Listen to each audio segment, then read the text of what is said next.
ಆತ್ಮೀಯ ಸ್ಪರ್ಧಾ ಮಿತ್ರರೇ, ವೆಲ್ಕಮ್ ಟು ಐಕ್ಯು ಪಾಠಶಾಲಾ. ಸ್ನೇಹಿತರೆ, ಈ ಒಂದು ಕ್ಲಾಸ್ನಲ್ಲಿ ನಾವು ಕೂಡ ವಿಜಯನಗರ ಸಾಮ್ರಾಜ್ಯಕ್ಕೆ ಸಂಬಂಧಿಸಿದ ಮತ್ತಷ್ಟು ಪ್ರಶ್ನೆಗಳನ್ನ ಡಿಸ್ಕಸ್ ಮಾಡ್ತಾ ಹೋಗೋಣ. ನಾನು ಪಾರ್ಟ್ ಒನ್ ನಲ್ಲಿ ಸುಮಾರು 46 ಪ್ರಶ್ನೆಗಳನ್ನ ಡಿಸ್ಕಸ್ ಮಾಡಿದೆ. ಇವಾಗ ಪಾರ್ಟ್ 2 ಅಲ್ಲಿ ಕೂಡ ಒಂದು 40ಕ್ಕಿಂತ ಹೆಚ್ಚಾಗಿ ಪ್ರಶ್ನೆಗಳನ್ನ ಡಿಸ್ಕಸ್ ಮಾಡ್ತಾ ಹೋಗ್ತೀನಿ ಸ್ನೇಹಿತರೆ. ಹಾಗಾದ್ರೆ ಈ ಒಂದು ಕ್ಲಾಸ್ನ ಮೊದಲ ಪ್ರಶ್ನೆ ನೋಡೋಣ. ಸಂಗಮ ವಂಶವು ಈ ಕೆಳಗಿನ ಯಾವ ಅವಧಿಯಲ್ಲಿ ವಿಜಯನಗರವನ್ನು ಆಳ್ವಿಕೆ ಮಾಡಿತ್ತು ಅಂತ ಪ್ರಶ್ನೆ ಕೇಳ್ತಾರೆ. ಯಾಕಂದ್ರೆ ಇಂಥ ಪ್ರಶ್ನೆಗಳು ಕೂಡ ಒಂದೊಂದು ಟೈಮಲ್ಲಿ ಡೈರೆಕ್ಟ್ ಆಗಿ ಬರ್ತಕ್ಕಂಥ ವಿಚಾರಗಳನ್ನ ನಾವು ನೋಡಿರ್ತೀವಿ. ಹೀಗಾಗಿ ಇಲ್ಲಿ ಸರಿಯಾಗಿರ್ತಕ್ಕಂಥ ಉತ್ತರ ಯಾವುದು? Option A. ಎಷ್ಟು? 1336ರಲ್ಲಿ ಈ ಸಾಮ್ರಾಜ್ಯ ಸ್ಥಾಪನೆ ಆಗಿರೋದನ್ನ ನಾವು ನೋಡ್ತೀವಿ, ಅಂದ್ರೆ ಈ ರಾಜ್ಯ ಮನೆತನ. ಇನ್ನು 1485ರವರೆಗೆ ಈ ಒಂದು ಸಂಗಮ ವಂಶ ತನ್ನ ಆಳ್ವಿಕೆಯನ್ನ ಮಾಡಿತ್ತು. ಎಷ್ಟು? 1336ರಿಂದ 1485ರವರೆಗೆ. ಮುಂದಿನ ಪ್ರಶ್ನೆ ನೋಡ್ರಿ. ಹೊಂದಿಸಿ ಬರೆಯಿರಿ ಅಂತ ಪ್ರಶ್ನೆ ಕೇಳ್ತಾರೆ. ಹೊಂದಿಸಿ ಬರೆಯಿರಿ ಪ್ರಶ್ನೆ. ಒಂದು ಕಡೆ ರಾಜ್ಯ ಮನೆತನಗಳನ್ನು ಕೊಡ್ತಾರೆ, ಇನ್ನೊಂದು ಕಡೆ ಸ್ಥಾಪಕರನ್ನ ಕೊಡ್ತಾರೆ. ಇನ್ನು ಸಂಗಮ ರಾಜ್ಯವಂಶದ ಸ್ಥಾಪಕ ಯಾರು ಅಂತ ನಾವು ನೋಡ್ಬೇಕಾದ್ರೆ ಇಲ್ಲಿ ಹರಿಹರ ಮತ್ತು ಬುಕ್ಕರಾಯರನ್ನ ನೋಡ್ತೀವಿ. ಇನ್ನು ಸಾಳುವ ಒಂದು ಮನೆತನದ ಒಂದು ಸ್ಥಾಪಕ ಯಾರಂತ ನೋಡ್ಬೇಕಾದ್ರೆ ನಾವು ಈ ನರಸಿಂಹನನ್ನ ನೋಡ್ತೀವಿ, ಅಂದ್ರೆ ಸಾಳುವ ನರಸಿಂಹ. ಇನ್ನು ತುಳುವ ರಾಜ್ಯ ಮನೆತನದ ಸ್ಥಾಪಕ ಯಾರು? ತುಳುವ ನರಸನಾಯಕ. ಹಾಗಾದ್ರೆ ಅರಬೀಡು ರಾಜ್ಯ ಮನೆತನ ಸ್ಥಾಪಕ ಯಾರು? ತಿರುಮಲ. ಇಲ್ಲಿ ಆಪ್ಷನ್ಸ್ ಏನ್ ಕೊಡ್ತಾರೆ ನೋಡೋಣ. ಹಾಗಾದ್ರೆ ಇಲ್ಲಿ ಸರಿಯಾಗಿರ್ತಕ್ಕಂಥ ಉತ್ತರ ಯಾವುದು? Option B. ನೋಡಿ, ಎಗೆ 1ಕ್ಕೆ ಎ, 2ಗೆ ಸಿ, ನೋಡಿ 2ಗೆ ಸಿ, ಆಮೇಲೆ 3ಗೆ ಬಿ, ಇನ್ನು ಡಿಗೆ 4. ಹಾಗಾದ್ರೆ ಸರಿಯಾಗಿರ್ತಕ್ಕಂಥ ಉತ್ತರ ಯಾವುದು? Option B. ನೆಕ್ಸ್ಟ್ ನೋಡ್ರಿ. ವಿಜಯನಗರವನ್ನು ಈ ಕೆಳಗಿನ ಯಾವ ರಾಜ್ಯ ಮನೆತನ ಅತಿ ಕಡಿಮೆ ಅವಧಿಗೆ ಆಳ್ವಿಕೆಯನ್ನು ಮಾಡಿತ್ತು ಅಂತ ಕೇಳ್ತಾರೆ. ನೋಡ್ರಿ, ಅತಿ ಕಡಿಮೆ ಆಳ್ವಿಕೆಯನ್ನ ಮಾಡಿರ್ತಕ್ಕಂಥ ರಾಜ್ಯ ಮನೆತನ ಯಾವುದು ಅಂತ ಕೇಳ್ತಾರೆ. ಸ್ನೇಹಿತರೆ, ಇಲ್ಲಿ ಸರಿಯಾಗಿರ್ತಕ್ಕಂಥ ಉತ್ತರ ಯಾವುದು? ಸಾಳುವ ರಾಜ್ಯ ಮನೆತನ. ಇವರೆಷ್ಟು ವರ್ಷಗಳು ಮಾಡ್ತಾರ? ಕೇವಲ 20 ವರ್ಷಗಳ ಕಾಲ ಏನ್ ಮಾಡ್ತಾರಂದ್ರ ಈ ರಾಜ್ಯ ಮನೆತನವನ್ನ ಆಳ್ವಿಕೆ ಮಾಡ್ತಾರ. ಸರಿನಾ? ಮೋಸ್ಟ್ ಇಂಪಾರ್ಟೆಂಟ್ ಆಗತ್ತೆ ನೋಡ್ರಿ ಇದು. ವಿಶೇಷವಾಗಿ ಸಾಳುವ ಮನೆತನ ಆಳ್ವಿಕೆ ಮಾಡೋದು ಎಲ್ಲಿಂದ ಎಲ್ಲಿವರೆಗೆ ಅಂದ್ರೆ ನೋಡಿ, 1485ರಿಂದ ಸುಮಾರು 1505ರವರೆಗೆ ಆಳ್ವಿಕೆ ಮಾಡ್ತಾರೆ. ಅಂದ್ರೆ ಕೇವಲ 20 ವರ್ಷಗಳ ಕಾಲ ಆಳ್ವಿಕೆ ಮಾಡ್ತಾರ. ಹೀಗಾಗಿ ನಾವು ಇದನ್ನ ಅತಿ ಕಡಿಮೆ ಆಳ್ವಿಕೆ ಮಾಡಿದ ವಿಜಯನಗರದ ರಾಜ್ಯ ಮನೆತನ ಅಂತ ಕರಿಬಹುದು. ನೆಕ್ಸ್ಟ್, ಸಾಳುವ ವಂಶವು ಈ ಕೆಳಗಿನ ಯಾವ ಅವಧಿಯಲ್ಲಿ ಆಳ್ವಿಕೆ ಮಾಡಿತ್ತು ಅಂತ ಕೇಳಿದ್ರು. ನೋಡ್ರಿ, ನಾನು ಅವಾಗ ಹೇಳಿದ್ದೆ ನಿಮ್ಗೆ, ಏನು ಸಾಳುವ ವಂಶ ಈ ಕೆಳಗಿನ ಯಾವ ಅವಧಿಯಲ್ಲಿ ವಿಜಯನಗರವನ್ನು ಆಳ್ವಿಕೆ ಮಾಡಿತ್ತು? ಇಲ್ಲಿ ಆಪ್ಷನ್ ಬಿ ಸರಿಯಾಗಿರ್ತಕ್ಕಂಥ ಉತ್ತರ ನಾವು ಹಿಂದಿನ ಒಂದು ಸ್ಲೈಡ್ ಅಲ್ಲಿ ನೋಡಿದೀವಿ. ನೆಕ್ಸ್ಟ್, ಮುಂದಿನ ಯಾವ ಜೋಡಿ ಸರಿಯಾಗಿ ಹೊಂದಿಕೆಯಾಗಿಲ್ಲ? ಈ ಪದ ನೆನ್ಪಿಟ್ಕೊಂಡ್ಬಿಡ್ರಿ. ಯಾಗಿಲ್ಲ, ಯಾಗಿದೆ, ಬಹಳ ಇಂಪಾರ್ಟೆಂಟ್ ಆಗತ್ತಾ. ಇಲ್ಲಿ ಒಂದ್ ಕಡೆ ಏನ್ ಕೊಡ್ತಾರಂದ್ರೆ ಮನೆತನ ಮತ್ತು ಅರಸರುಗಳು ಕೊಡ್ತಾರೆ. ಇನ್ನು ಇಲ್ಲಿ ವಿಶೇಷವಾಗಿ ಯಾಕಿಂತ ಪ್ರಶ್ನೆ ಕೊಡ್ತೀನಿ ಅಂದ್ರೆ, ಕೆಲವು ಟೈಮಲ್ಲಿ ಕೆಸೆಟ್ ಆಗ್ಬಹುದು. ನೋಡಿ, ಮುಂಬರುವ ಒಂದು KSET exam, next PU lecture, next PSI, ಈ KS ಎಕ್ಸಾಮ್ ಅಲ್ಲಿ ಕೂಡ ಈ ತರ ಪ್ರಶ್ನೆ ಕೇಳಿದಾರ. ಸೊ ಆ ಒಂದು ಬೇಸ್ ಮೇಲೆ ಈ ಪ್ರಶ್ನೆಗಳನ್ನ ನಾನು ಪ್ರೇ ಮಾಡಿದ್ದೀನಿ. ಇನ್ನು ಸಂಗಮ ವಂಶದ ರಾಜ ಯಾರು? ಇಲ್ಲಿ ಮಲ್ಲಿಕಾರ್ಜುನ. ಇದು ಸರಿಯಾಗಿರ್ತಕ್ಕಂಥ ಜೋಡಿ. ಇನ್ನು ಸಾಳುವ ವಂಶದ ರಾಜ ಯಾರು? ವೀರ ನರಸಿಂಹ. ಇದು ಕರೆಕ್ಟ್. ಆಮೇಲೆ ತುಳು ವಂಶ ಯಾರು? ಕೃಷ್ಣ ದೇವರಾಯ. ಸಾರಿ, ಒಂಚೂರು ಕಂಪ್ಲೀಟ್ ಆಗ್ತಿ ಇಲ್ಲಿ. ಇನ್ನು ಯಾವ್ದಂದ್ರೆ ಇಲ್ಲಿ ವೀರ ನರಸಿಂಹ ಕೂಡ ಇವನು ತುಳು ವಂಶ ಬರ್ತಾನೆ. ಇವನು ಇಲ್ಲಿ ಆಪ್ಷನ್ ಬಿ ಸರಿಯಾಗಿರ್ತಕ್ಕಂಥ ಉತ್ತರ ನೋಡ್ತೀವಿ. ಇಲ್ಲಿ ಏನ್ ಗೊತ್ತಾ, ಅರಬೀಡು 3ನೇ ವೆಂಕಟ ಇವೇನ್ ಗೊತ್ತಾ, ಇವನು ಕೂಡ ಅರಬೀಡು ಒಂದು ಮನೆತನಕ್ಕೆ ಸೇರಿದ ಒಬ್ಬ ವ್ಯಕ್ತಿ. ಇಲ್ಲಿ ಸರಿಯಾಗಿರ್ತಕ್ಕಂಥ ಉತ್ತರ ಅದು ಸಾಳುವ, ಅಂದ್ರೆ ಸಾಳುವ. ಇದು ವೀರ ನರಸಿಂಹ ಬರಲ್ಲ ಇಲ್ಲಿ. ಇವನೇನು ತುಳು ವಂಶಕ್ಕೆ ಸಂಬಂಧಿಸಿದ ಒಬ್ಬ ರಾಜ. ಇಲ್ಲಿ ಸರಿಯಾಗಿರ್ತಕ್ಕಂಥ ಉತ್ತರ ಯಾವುದು? Option B. ನೆಕ್ಸ್ಟ್ ನೋಡ್ರಿ, ಹೊಂದಿಸಿ ಬರೆಯಿರಿ ಪ್ರಶ್ನೆ ಕೇಳಿದಾರೆ. ನೋಡ್ರಿ, ಇಲ್ಲಿ ಹೊಂದಿಸಿ ಬರೆಯಿರಿ. ಒಂದ್ ಕಡೆ ಮನೆತನ ಕೊಡ್ತಾರೆ, ಇನ್ನೊಂದ್ ಕಡೆ ಅರಸರುಗಳನ್ನ ಕೊಡ್ತಾರೆ, ಅಂದ್ರೆ ಕಿಂಗ್ಗಳನ್ನ ಕೊಡ್ತಾರ. ಇಲ್ಲಿ ಏನ್ ಕೊಟ್ಟಿದ್ದಾರೆ ಅಂದ್ರೆ ಸಂಗಮ ವಂಶಕ್ಕೆ ಸಂಬಂಧಿಸಿದ ದೊರೆ ಯಾರು ನಾವು ನೋಡ್ಬೇಕಿಲ್ಲಿ. ಯಾರು?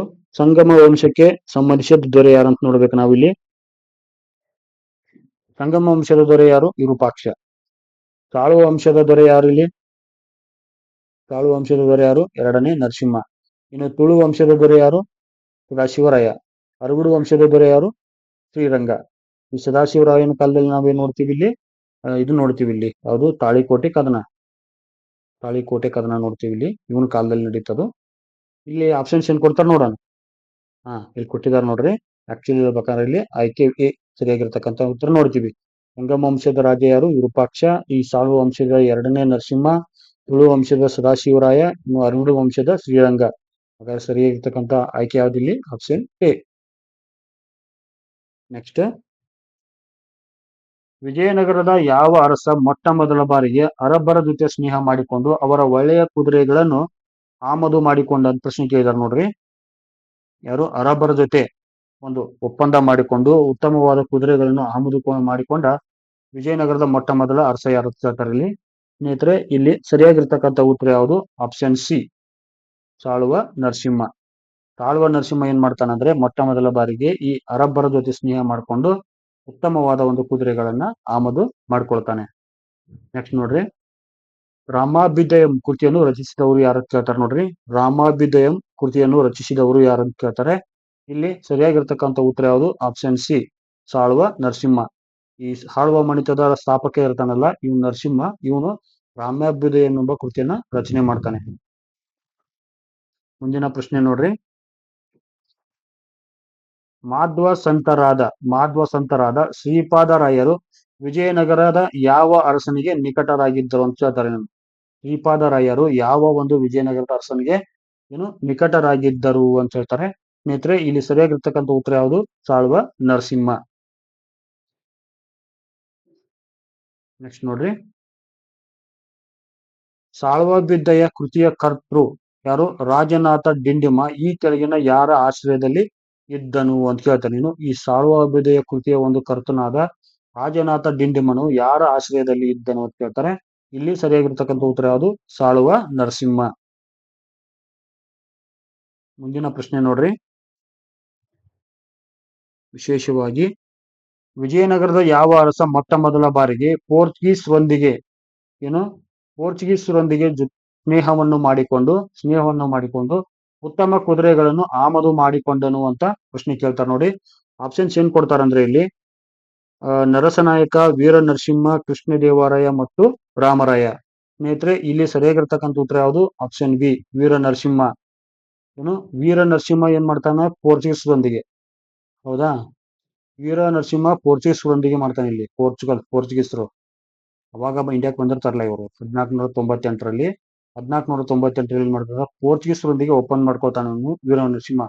ಇನ್ನು ಸಾಳುವ ನರಸಿಂಹ ಯಾರ ಜೊತೆ ಮಾಡ್ಕೊಂಡಿರ್ತಾನೆ? ಸಾಳುವ ನರಸಿಂಹ. ಅದು ಇಂಪಾರ್ಟೆಂಟ್ ಆಗತ್ತೆ ನೋಡ್ರಿ.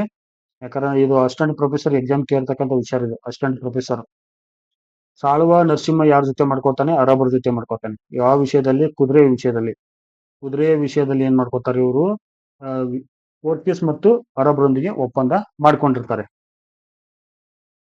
ನೆಕ್ಸ್ಟ್ ನೋಡ್ರಿ, ಭುಜಬಲರಾಯ ಎಂಬ ಬಿರುದನ್ನು ಹೊಂದಿದ್ದ ವಿಜಯನಗರದ ಅರಸ ಯಾರು ಅಂತ ಕೇಳ್ತಾರೆ. ಭುಜಬಲರಾಯ ಎಂಬ ಬಿರುದು ಹೊಂದಿದ್ದ ವಿಜಯನಗರದ ಅರಸ ಯಾರು ಅಂತ ಕೇಳ್ತಾರೆ. ಸ್ನೇಹಿತರೆ, ಇಲ್ಲಿ ಸರಿಯಾಗಿರ್ತಕ್ಕಂಥ ಉತ್ತರ ಯಾವುದು? ವೀರ ನರಸಿಂಹ. ವೀರ ನರಸಿಂಹ ಯಾರು? ತುಳು ವಂಶದ ಮನೆತನ ಅಂದ್ರು ತುಳುವ ಅಂದ್ರೆ ಇವನು ಅನ್ನ ಕೃಷ್ಣದೇವರಾಯನ ಅನ್ನವನು. ನೆಕ್ಸ್ಟ್ ನೋಡ್ರಿ, ಕೃಷ್ಣದೇವರಾಯನು ಈ ಕೆಳಗಿನ ಯಾವ ಸಮಾರಂಭ ಅಥವಾ ಹಬ್ಬದ ಅವಧಿಯಲ್ಲಿ ಸಿಂಹಾಸನವನ್ನು ಅಲಂಕರಿಸಿದನು ಕೇಳ್ತಾರೆ ನೋಡ್ರಿ. ಇಲ್ಲಿ ಸರಿಯಾಗಿರ್ತಕ್ಕಂಥ ಉತ್ತರ ಯಾವುದು? Option C, Shrikrishna Janmashtami. ಅಂದ್ರೆ 1509 ಆಗಸ್ಟ್ ತಿಂಗಳ 8ನೇ ತಾರೀಕಿನಂದು ಏನಿರುತ್ತಂದ್ರೆ ಶ್ರೀಕೃಷ್ಣ ಜನ್ಮಾಷ್ಟಮಿ ಇರುತ್ತ. ಆ ದಿನದಂದ ಈ ಕೃಷ್ಣದೇವರಾಯ ಏನ್ ಮಾಡ್ತಾನಂದ್ರ ತನ್ನ ಒಂದು ಸಿಂಹಾಸನವನ್ನ ಅಲಂಕರಣ ಮಾಡ್ತಾನೆ. ಅವಾಗ 1509 ಆಗಸ್ಟ್ 8ರಾಗ.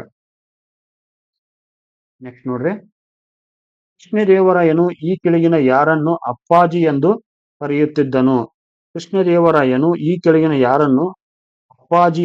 ಕರೆಯುತ್ತಿದ್ದನು? ಸ್ನೇಹಿತರೆ, ಇಲ್ಲಿ ಸರಿಯಾಗಿರ್ತಕ್ಕಂಥ ಉತ್ತರ ಯಾವುದು? ತಿಮ್ಮರಸ. ಯಾರನ್ನು ಕರಿತಿದೀವನು? ಅವನ ಮಂತ್ರಿಯಾದ ತಿಮ್ಮರಸನನ್ನ. ಇಂಪಾರ್ಟೆಂಟ್ ಆಗತ್ ನೋಡ್ರಿ, ಕೆಲವು ಸಲ ಕೇಳ್ತಾರೆ ಇಂತಲ್ಲ ಪ್ರಶ್ನೆಗಳನ್ನ. ಯಾಕಂದ್ರೆ ತಿಮ್ಮರಸ ಇವನ ಒಬ್ಬ ಪ್ರಸಿದ್ಧ ಪ್ರಧಾನಮಂತ್ರಿ ಆಗಿದ್ದ. ಯಾರ್ದು? ಪ್ರಸಿದ್ಧ ಪ್ರಧಾನಮಂತ್ರಿ ಯಾರ್ದು? ಕೃಷ್ಣದೇವರಾಯನ ಪ್ರಧಾನಮಂತ್ರಿ ಅವನು, KDR. ನೆಕ್ಸ್ಟ್ ನೋಡ್ರಿ, ಕೃಷ್ಣದೇವರಾಯನು ಈ ಕೆಳಗಿನ ಯಾವ ಯುದ್ಧಗಳಲ್ಲಿ ಬಿಜಾಪುರದ ಯೂಸಫ್ ಆದಿಲ್ ಶಾನನ್ನು ಸೋಲಿಸಿದನು? In which of the following battles Krishnadevaraya defeated the Yusuf Adil Shahi? ಏನ್ ಕೊಡ್ತಾರಂದ್ರೆ ಒಂದು ಧೋನಿ ಕದನ, ಇನ್ನೊಂದು ಕೋವಿಲ್ಕೋಡ್ ಕದನ, ಇನ್ನೊಂದು ಮುಡ್ಗಲ್ ಕದನ, ಇನ್ನೊಂದು ಉಮ್ಮತ್ತೂರ್ ಕಾಳಗ ಕೊಡ್ತಾರೆ. ಸ್ನೇಹಿತರೆ, ಇಲ್ಲಿ ಸರಿಯಾಗಿರ್ತಕ್ಕಂಥ ಉತ್ತರ ಯಾವುದು? ಆಪ್ಷನ್ ಎ 1 ಮತ್ತು 2ರಲ್ಲಿ ಏನ್ ಮಾಡ್ತಾನಂದ್ರ ಇವನನ್ನ ಸೋಲಿಸ್ತಾನೆ. ಯಾವಾಗ ಧೋನಿ ಕದನ ಯಾವಾಗ ನಡೀತೈತಿ? ಇಂಪಾರ್ಟೆಂಟ್ ಆಗತ್ ನೋಡ್ರಿ. ಯಾಕಂದ್ರೆ ಇನ್ನು ಒಂದ್ಸಲ ಪ್ರಶ್ನೆ ಕೇಳಿದಾರೆ ಇವನ್ನೆಲ್ಲ. ಇದು 1509ರಲ್ಲಿ ನಡೆದಿದ್ದು ಧೋನಿ ಕದನ. ಇದು ಕೋವಿಲ್ಕೊಂಡ 1510ರಲ್ಲಿ ನಡೆದಿತ್ತು. ಇವೆರಡೂ ಕದನದಲ್ಲಿ ಕೂಡ ಏನ್ ಮಾಡ್ತಾನಂದ್ರ ಕೃಷ್ಣದೇವರಾಯ ಈ ಬಿಜಾಪುರ ಯೂಸಫ್ ಆದಿಲ್ ಶಾಹಿನನ್ನ ಸೋಲಿಸ್ತಾನೆ. ಇನ್ನು ಈ ಕೋವಿಲ್ಕೊಂಡ ಕದನದಲ್ಲಿ ಈ ಯೂಸಫ್ ಆದಿಲ್ ಶಾ ಇದಾನಲ್ಲ, ಸತ್ತು ಹೋಗ್ತಾನೆ ಇಲ್ಲಿ. ಯೂಸಫ್ ಆದಿಲ್ ಶಾ ಏನಾಗ್ತಾನೆ ಅಂದ್ರೆ ಡೆತ್ ಆಗುತ್ತೆ ಇಲ್ಲಿ. ಮುಂದಿನ ಪ್ರಶ್ನೆ, ಕೃಷ್ಣದೇವರಾಯನ ಸೈನಿಕ ಸಾಧನೆಗಳನ್ನು ಕಾಲಾನುಕ್ರಮದಲ್ಲಿ ಜೋಡಿಸಿ ಅಂತ ಕೇಳ್ತಾರೆ ನೋಡ್ರಿ. ಕೃಷ್ಣದೇವರಾಯನ ಸೈನಿಕ ಸಾಧನೆಗಳನ್ನ ಕಾಲಾನುಕ್ರಮದಲ್ಲಿ ಜೋಡಿಸಿ ಹೇಳ್ತಾರ. ಒಂದು ಉಮ್ಮತ್ತೂರ ಮುತ್ತಿಗೆ, ಇನ್ನೊಂದು ಧೋನಿ ಕದನ, ಇನ್ನೊಂದು ರಾಯಚೂರು ಕದನ, ಇನ್ನೊಂದು ಕಳಿಂಗ ದಿಗ್ವಿಜಯ. ಸ್ನೇಹಿತರೆ, ನಾವು ನೋಡ್ಬೇಕಾದ್ರೆ ಇಲ್ಲಿ ಉಮ್ಮತ್ತೂರಿನ ಒಂದು ಮುತ್ತಿಗೆ ಯಾವಾಗ ಆಗತ್ತ? 1513 ಆಗತ್ತ. ಇನ್ನು ಧೋನಿ ಕಾಳಗ ನಿಮ್ಗೆ ಅವಾಗಲೇ ನಾನು ತೋರಿಸಿದ್ದೆ ಅಲ್ಲಿ 1509 ಆಯ್ತು. ಇನ್ನು ರಾಯಚೂರು ಯುದ್ಧ ಯಾವಾಗ ಆಗತ್ತ? ಇಂಪಾರ್ಟೆಂಟ್ ಆಗತ್ ನೋಡ್ರಿ, ಇದು 1520 ಆಗತ್ತ. ಸರಿನಾ? ಇನ್ನು ಕಳಿಂಗ ದಿಗ್ವಿಜಯ, ವಿಶೇಷವಾಗಿ ಕಳಿಂಗ ದಿಗ್ವಿಜಯಗಳು ಯಾವಾಗ ನಡೀತಾವ ಅಂದ್ರೆ 1513ರಿಂದ 1518ರವರೆಗೆ ಈ ಒಂದು ಅವಧಿಯಲ್ಲಿ ನಡೀತಾವ. ಸೊ ಆಪ್ಷನ್ಸ್ ಏನ್ ಕೊಡ್ತಾರೆ ನೋಡೋಣ. ಈ ಒಂದು ನಾವು ಒಂದು ಇದನ್ನ ಆಪ್ಷನ್ಸ್ ಆಧಾರದ ಮೇಲೆ ನೋಡ್ಬೇಕಾದ್ರೆ ಇಲ್ಲಿ ಸರಿಯಾಗಿರ್ತಕ್ಕಂಥ ಒಂದು ಉತ್ತರ ಅದು ಆಪ್ಷನ್ ಸಿ. ಯಾವುದು? ಮೊದಲಿಗೆ ಯಾವ್ದು ಬರುತ್ತಾ? ಧೋನಿ ಕಾಳಗ ಬರುತ್ತಾ. ಆಮೇಲೆ ಯಾವ್ದು ಬರುತ್ತಾ? ಉಮ್ಮತ್ತೂರು ಬರುತ್ತಾ. ಆಮೇಲೆ ಮತ್ತೊಂದು ಯಾವ್ದು ಬರುತ್ತೆ ಇಲ್ಲಿ? ಕಳಿಂಗ ದಿಗ್ವಿಜಯ ಅಂದ್ರೆ ಆಪ್ಷನ್ 4 ಬರುತ್ತಾ. ಇನ್ನೊಂದು 3 2143 ನೋಡ್ರಿ, 2143 ಇಲ್ಲಿ ಸರಿಯಾಗಿರ್ತಕ್ಕಂಥ ವಿಚಾರಗಳನ್ನ ನಾವು ನೋಡ್ತೀವಿ ವಿಶೇಷವಾಗಿ. ಇನ್ನು ಈ ಉಮ್ಮತ್ತೂರಿನ ಕಾಳಗದಲ್ಲಿ ಯಾರನ್ನ ಸೋಲಿಸ್ತಾರಂದ್ರೆ ಗಂಗರಾಜನನ್ನ ಸೋಲಿಸ್ತಾನೆ ಇಲ್ಲಿ. ಗಂಗರಾಜನ ಮೇಲೆ ಗೆಲುವು ಸಾಧಿಸ್ತಾನೆ ಇಲ್ಲಿ. ಗಂಗರಾಜನ ಮೇಲೆ ಗೆಲುವು. ಇನ್ನು ಧೋನಿ ಕದನದಲ್ಲಿ ಯಾರನ್ನು ಸೋಲಿಸ್ತಾನೆ ಅಲ್ಲಿ? ಬಿಜಾಪುರ ಆದಿಲ್ ಶಾಹಿನ ಸೋಲಿಸ್ತಾನೆ ಇಲ್ಲಿ. ಬಿಜಾಪುರದ ಒಂದು ಆದಿಲ್ ಶಾಹಿನನ್ನ ಸೋಲಿಸ್ತಾನ. ಇನ್ನು ರಾಯಚೂರು ಕದನದಲ್ಲಿ ಯಾರನ್ನು ಸೋಲಿಸ್ತಾನೆ? ಅದು ಇಂಪಾರ್ಟೆಂಟ್ ಆಗುತ್ತೆ ನೋಡ್ರಿ ಇಲ್ಲಿ. ಈ ಬಿಜಾಪುರದ ಇಸ್ಮಾಯಿಲ್ ಆದಿಲ್ ಶಾಹಿ ಇರ್ತಾನಲ್ಲ, ಅವನು ಸೋಲಿಸ್ತಾನೆ ಇಲ್ಲಿ. ಬಿಜಾಪುರದ ಇಸ್ಮಾಯಿಲ್ ಆದಿಲ್ ಶಾಹಿ, ಯಾರು? ಇಸ್ಮಾಯಿಲ್ ಆದಿಲ್ ಶಾಹಿನನ್ನ ಸೋಲಿಸ್ತಾನೆ ಇಲ್ಲಿ. ಇಸ್ಮಾಯಿಲ್ ಆದಿಲ್ ಶಾಹಿನನ್ನ ಸೋಲಿಸ್ತಾನೆ ಇಲ್ಲಿ. ಇನ್ನು ಕಳಿಂಗದ ದಿಗ್ವಿಜಯ ನಿಮ್ಗೆಲ್ಲರಿಗೂ ಗೊತ್ತಿರ್ತಕ್ಕಂಥ ವಿಚಾರ. ಯಾಕಂದ್ರೆ ಇಲ್ಲಿ ಕಳಿಂಗದ ಇದು ವರ್ಷದ ಗಜಪತಿ ಪ್ರತಾಪರುದ್ರ ಇರ್ತಾನಲ್ಲ, ಇಲ್ಲಿ ಗಜಪತಿ ಪ್ರತಾಪರುದ್ರನನ್ನ ಸೋಲಿಸ್ತಾನೆ ಇಲ್ಲಿ. ಪ್ರತಾಪರುದ್ರನನ್ನ ಸೋಲಿಸ್ತಾನ. ಬಹಳ ಇಂಪಾರ್ಟೆಂಟ್ ಆಗುತ್ತೆ ನೋಡಿ ಸ್ನೇಹಿತರೆ. ಈ ಬರ್ತಕ್ಕಂಥ ವಿಚಾರಗಳವೆಲ್ಲ ನೋಡೋಣ. ಮತ್ತೊಂದು ಪ್ರಶ್ನೆ ಏನ್ ಕೇಳ್ತಾರ? ಕೃಷ್ಣದೇವರಾಯನ ಕಳಿಂಗದ ಮೇಲಿನ ದಂಡಯಾತ್ರೆಯು ಎಷ್ಟು ಹಂತಗಳಿಂದ ಕೂಡಿತ್ತು ಅಂತ ಕೇಳ್ತಾರೆ ನೋಡ್ರಿ. ಈ ತರ ಹೊಸ ಪ್ರಶ್ನೆಗಳು ಕೂಡ ಕೇಳೋ ಚಾನ್ಸಸ್ ಐತಿ. ಯಾಕಂದ್ರೆ ಇಲ್ಲಿ ಏನ್ ಕೊಟ್ಟಾರಂದ್ರೆ ಅವರು 3 ಹಂತಗಳು, 4 ಹಂತಗಳು, 5 ಹಂತಗಳು, 6 ಹಂತಗಳು. ಸ್ನೇಹಿತರೆ, ಇಲ್ಲಿ ಸರಿಯಾಗಿರ್ತಕ್ಕಂಥ ಉತ್ತರ ಯಾವುದು? Option C. ಅಂದ್ರೆ 5 ಹಂತಗಳಲ್ಲಿ ಏನ್ ಮಾಡ್ತಂದ್ರ ಕೃಷ್ಣದೇವರಾಯ ಇವರನ್ನ ಸೋಲಿಸ್ತಾನೆ. ಯಾರನ್ನ? ಕಳಿಂಗದ ಒಂದು ಗಜಪತಿ ರುದ್ರದೇವ ಬರ್ತಾನಲ್ಲ, ಅವನ ಮೇಲೆ ದಾಳಿ ಇದೆ. ಅದು ಕಳಿಂಗದ ಗಜಪತಿ ಪ್ರತಾಪ ರುದ್ರದೇವ. ಇಂಪಾರ್ಟೆಂಟ್ ಆಗತ್ತೆ ನೋಡ್ರಿ ಇದು. ನೆಕ್ಸ್ಟ್ ನೋಡ್ರಿ. ಕೃಷ್ಣದೇವರಾಯನ ಕಳಿಂಗ ದಿಗ್ವಿಜಯಗಳನ್ನು ಉಲ್ಲೇಖಿಸಿ ಮುಂದಿನ ಎಷ್ಟು ಜೋಡಿಗಳು ಸರಿಯಾಗಿ ಹೊಂದಿಕೆಯಾಗಿವೆ ಅಂತ ಕೇಳಿದಾರೆ ನೋಡ್ರಿ. ಇಲ್ಲಿ ಒಂದ್ ಕಡೆ ಹಂತಗಳನ್ನು ಕೊಡ್ತಾರೆ, ಇನ್ನೊಂದ್ ಕಡೆ ಆಕ್ರಮಣ ಕೊಡ್ತಾರೆ. ಇಲ್ಲಿ ಏನ್ ಕೊಟ್ಟಿದ್ದಾರೆ ಅಂದ್ರೆ ಮೊದಲ ಹಂತದಲ್ಲಿ ಉದಯಗಿರಿ ಆಕ್ರಮಣ, ದ್ವಿತೀಯ ಹಂತದಲ್ಲಿ ಕೊಂಡವೀಡು ಆಕ್ರಮಣ, ತೃತೀಯ ಹಂತದಲ್ಲಿ ವಿಜಯವಾಡ ಅಥವಾ ಕೊಂಡಪಲ್ಲಿ ದುರ್ಗದ ಆಕ್ರಮಣ, ಚತುರ್ಥ ಹಂತದಲ್ಲಿ ತೆಲಂಗಾಣದ ಮೇಲಿನ ಆಕ್ರಮಣ, ಇನ್ನು 5ನೇ ಹಂತದಲ್ಲಿ ಏನಾಗುತ್ತೆ ಅಂದ್ರೆ ಕಟಕದ ಒಂದು ಮುತ್ತಿಗೆ ಆಗುತ್ತೆ. ಆಪ್ಷನ್ಸ್ ಏನ್ ಕೊಡ್ತಾರೆ ನೋಡೋಣ ಅವರು ಇಷ್ಟು ಜೋಡಿಗಳಂದಾಗ. ಸ್ನೇಹಿತರೆ, ಆಕ್ಚುಲಿ ಹೇಳ್ಬೇಕಾದ್ರೆ ಇಲ್ಲಿ 5 ಜೋಡಿಗಳು ಕೂಡ ಸರಿಯಾಗಿರ್ತಕ್ಕಂಥ ಒಂದು ವಿಚಾರ ನೋಡ್ತೀವಿ. ಮೊದಲ ಹಂತದಲ್ಲಿ ಉದಯಗಿರಿ, ಮೊದಲ ಹಂತದಲ್ಲಿ ಏನು? ಉದಯಗಿರಿ ಇಲ್ಲಿ ಕೊಟ್ಟಿದ್ದಾರೆ ನೋಡ್ರಿ. ಮೊದಲ ಹಂತದಲ್ಲಿ ಉದಯಗಿರಿಯನ್ನ 1513ರಲ್ಲಿ ಗೆಲ್ತಾನ. ಆಮೇಲೆ ದ್ವಿತೀಯ ಹಂತದಲ್ಲಿ ಕೊಂಡವೀಡನ್ನ ಎಲ್ಲಿ ಗೆಲ್ತಾನ ಅಂದ್ರೆ 1517ರಲ್ಲಿ ಗೆಲ್ತಾನ. ಆಮೇಲೆ ಮತ್ತು ತೃತೀಯ ಮತ್ತು ಚತುರ್ಥ ಹಂತದಲ್ಲಿ ವಿಜಯವಾಡ, ಕೊಂಡಪಲ್ಲಿ ದುರ್ಗ ಮತ್ತು ತೆಲಂಗಾಣವನ್ನು ಗೆಲ್ತಾನ. ಇನ್ನು 5ನೇ ಹಂತದಲ್ಲಿ ಯಾವುದು? ಕಟಕದ ಒಂದು ಮುತ್ತಿಗೆ ಮಾಡ್ಕೊಂಡು ಈ ಗಜಪತಿ ಪ್ರತಾಪರುದ್ರದೇವ ಬರ್ತಾನಲ್ಲ, ಗಜಪತಿಯ ಒಂದು ಮಗಳಾದ ಯಾರು? ತುಕ್ಕಾದೇವಿ ಅಂತ ಬರ್ತಾಳ ಒಬ್ಳು. ತುಕ್ಕಾದೇವಿ ಅಥವಾ ಯಾರು? ಜಗನ್ಮೋಹಿನಿಯನ್ನ ಮದುವೆಯಾಗಿ ಇಬ್ಬರ ನಡುವೆ ಒಂದು ಶಾಂತಿ ಒಪ್ಪಂದ ಮಾಡ್ಕೋತಾರೆ. ಇಲ್ಲಿ ಯಾವುದು? ಕಟಕ್ ನಲ್ಲಿ ಏನ್ ಮಾಡ್ತಾರೆ ಅಂದ್ರೆ ಶಾಂತಿ ಒಪ್ಪಂದ ಆಗುತ್ತೆ ಇಲ್ಲಿ. ಶಾಂತಿ ಒಪ್ಪಂದ. ಈ ಶಾಂತಿ ಒಪ್ಪಂದ ಯಾವಾಗ ಆಗುತ್ತಾ? 1518ರಲ್ಲಿ. ಇಲ್ಲಿಗೆ ಏನಾಗತ್ತಂದ್ರ ಒಂದು ವಿಜಯನಗರ ಸಾಮ್ರಾಜ್ಯದ ಮತ್ತು ಒರಿಸ್ಸಾದ ನಡುವಿನ ಒಂದು ಕಿತ್ತಾಟ ಸ್ಟಾಪ್ ಆಗತ್ತ ನೋಡ್ರಿ. ಕೃಷ್ಣ ದೇವರಾಯನಿಗೆ ಕೆಳಗಿನ ಯಾವ ಯುದ್ಧ ಸಂದರ್ಭದಲ್ಲಿ ಕೋವಿದಾರಿ ಪೋರ್ಚುಗೀಸರು ವಿಜಯನಗರ ಸೈನ್ಯಕ್ಕೆ ಸಹಾಯ ಮಾಡಿದರು ಕೇಳ್ತಾರೆ ನೋಡ್ರಿ. ಈ ಕೋವಿದಾರಿ ಅಂದ್ರೆ ಆಯುಧ ಅಂದ್ರೆ ಆಧುನಿಕ ಯುದ್ಧ ಸಲಕರಣೆಗಳು ಅಂದ್ರೆ ಇದು ಬಂದೂಕಗಳು ಇರ್ತಾವಲ್ಲ, ಬಂದೂಕುದಾರಿ ಅಂತಂಗಿರು. ಇನ್ನು ಈ ಪೋರ್ಚುಗೀಸರು ವಿಜಯನಗರ ಸೈನ್ಯಕ್ಕೆ ಯಾವಾಗ ಕೃಷ್ಣದೇವರನಿಗೆ ಒಂದು ಯುದ್ಧಗಳ ಸಂದರ್ಭದಲ್ಲಿ ಸಹಾಯ ಮಾಡಿದಾರೆ ಅಂತ ಪ್ರಶ್ನೆ ಕೇಳ್ತಾರೆ ಸ್ನೇಹಿತರೆ. ಮೋಸ್ಟ್ ಇಂಪಾರ್ಟೆಂಟ್ ಆಯ್ತು ನೋಡ್ರಿ ಇದು. ಯಾವ ಒಂದು ಸಂದರ್ಭದಲ್ಲಿ ಅಂದ್ರೆ ರಾಯಚೂರು ಯುದ್ಧದ ಸಂದರ್ಭದಲ್ಲಿ. ಯಾವುದು ಆಪ್ಷನ್ ಎ ಇಲ್ಲಿ ಸರಿಯಾಗಿರ್ತಕ್ಕಂಥ ವಿಚಾರ. ಇನ್ನು ಇದು ರಾಯಚೂರು ಯುದ್ಧ ಯಾರ ಮಧ್ಯೆ ನಡೀತು ನೋಡೋಣ. 1520ರಲ್ಲಿ ಈ ಯುದ್ಧ ನಡೀತು. ಇದು ಯಾರ ಮಧ್ಯೆ ನಡೀತು ಅಂದ್ರೆ ಕೃಷ್ಣದೇವರಾಯ ಮತ್ತು ಯಾರು ಬಿಜಾಪುರ್ನ ಸುಲ್ತಾನ್ ಯಾರು ಇಸ್ಮಾಯಿಲ್ ಆದಿಲ್ ಶಾ. ಇಲ್ಲಿ ಯಾರು ಗೆಲುವಾಗುತ್ತಾ ಈ ಇವನ್ ಗೆಲುವಾಗುತ್ತೆ ಇಲ್ಲಿ ಕೆಡಿಆರ್ ನಥಿಂಗ್ ಬಟ್ ಕೃಷ್ಣದೇವರ ಬಿಜೆಪಿ ಸುಲ್ತಾನ್ಗೆ ಸೋಲಾಗತ್ತ. ಈ ಒಂದು ಸಂದರ್ಭದಲ್ಲಿ ಗೆಲ್ಲ ಕಾರಣ ಅಂದ್ರೆ ಪೋರ್ಚುಗೀಸರು ಏನ್ ಮಾಡ್ತಾರೆ ಆಧುನಿಕ ಒಂದು ಶಸ್ತ್ರಾಸ್ತ್ರಗಳನ್ನ ಒದಗಿಸಿರ್ತಾರೆ ಇಲ್ಲಿ. ಸರಿನಾ, ಆಧುನಿಕವಾದ ಒಂದು ಶಸ್ತ್ರಾಸ್ತ್ರವನ್ನ ಒದಗಿಸಿರ್ತಾರೆ ಯಾರು ಈ ಪೋರ್ಚುಗೀಸರು ಕೃಷ್ಣ ದೇವರಾಯನಿಗೆ. 1520 ನೆನಪಿಟ್ಕೊಂಡ್ಬಿಟ್ರಿ. ಈ ರಾಯಚೂರು ಕದನದಲ್ಲಿ ಇವ್ರಿಗೆ ಹೆಲ್ಪ್ ಮಾಡ್ತಾನ ಅವನು. ನೆಕ್ಸ್ಟ್ ನೋಡ್ರಿ. ವಿಜಯನಗರದ ಸೈನ್ಯಕ್ಕೆ ಪರ್ಷಿಯಾದ ಕುದುರೆಗಳನ್ನು ಪೂರೈಸುವ ಏಕಸ್ವಾಮ್ಯ ವ್ಯಾಪಾರವನ್ನು ಪೋರ್ಚುಗೀಸರಿಗೆ ಮಂಜೂರು ಮಾಡಿದ ವಿಜಯನಗರದ ಅರಸ ಯಾರು ಅಂತ ಕೇಳ್ತಾರೆ ನೋಡ್ರಿ.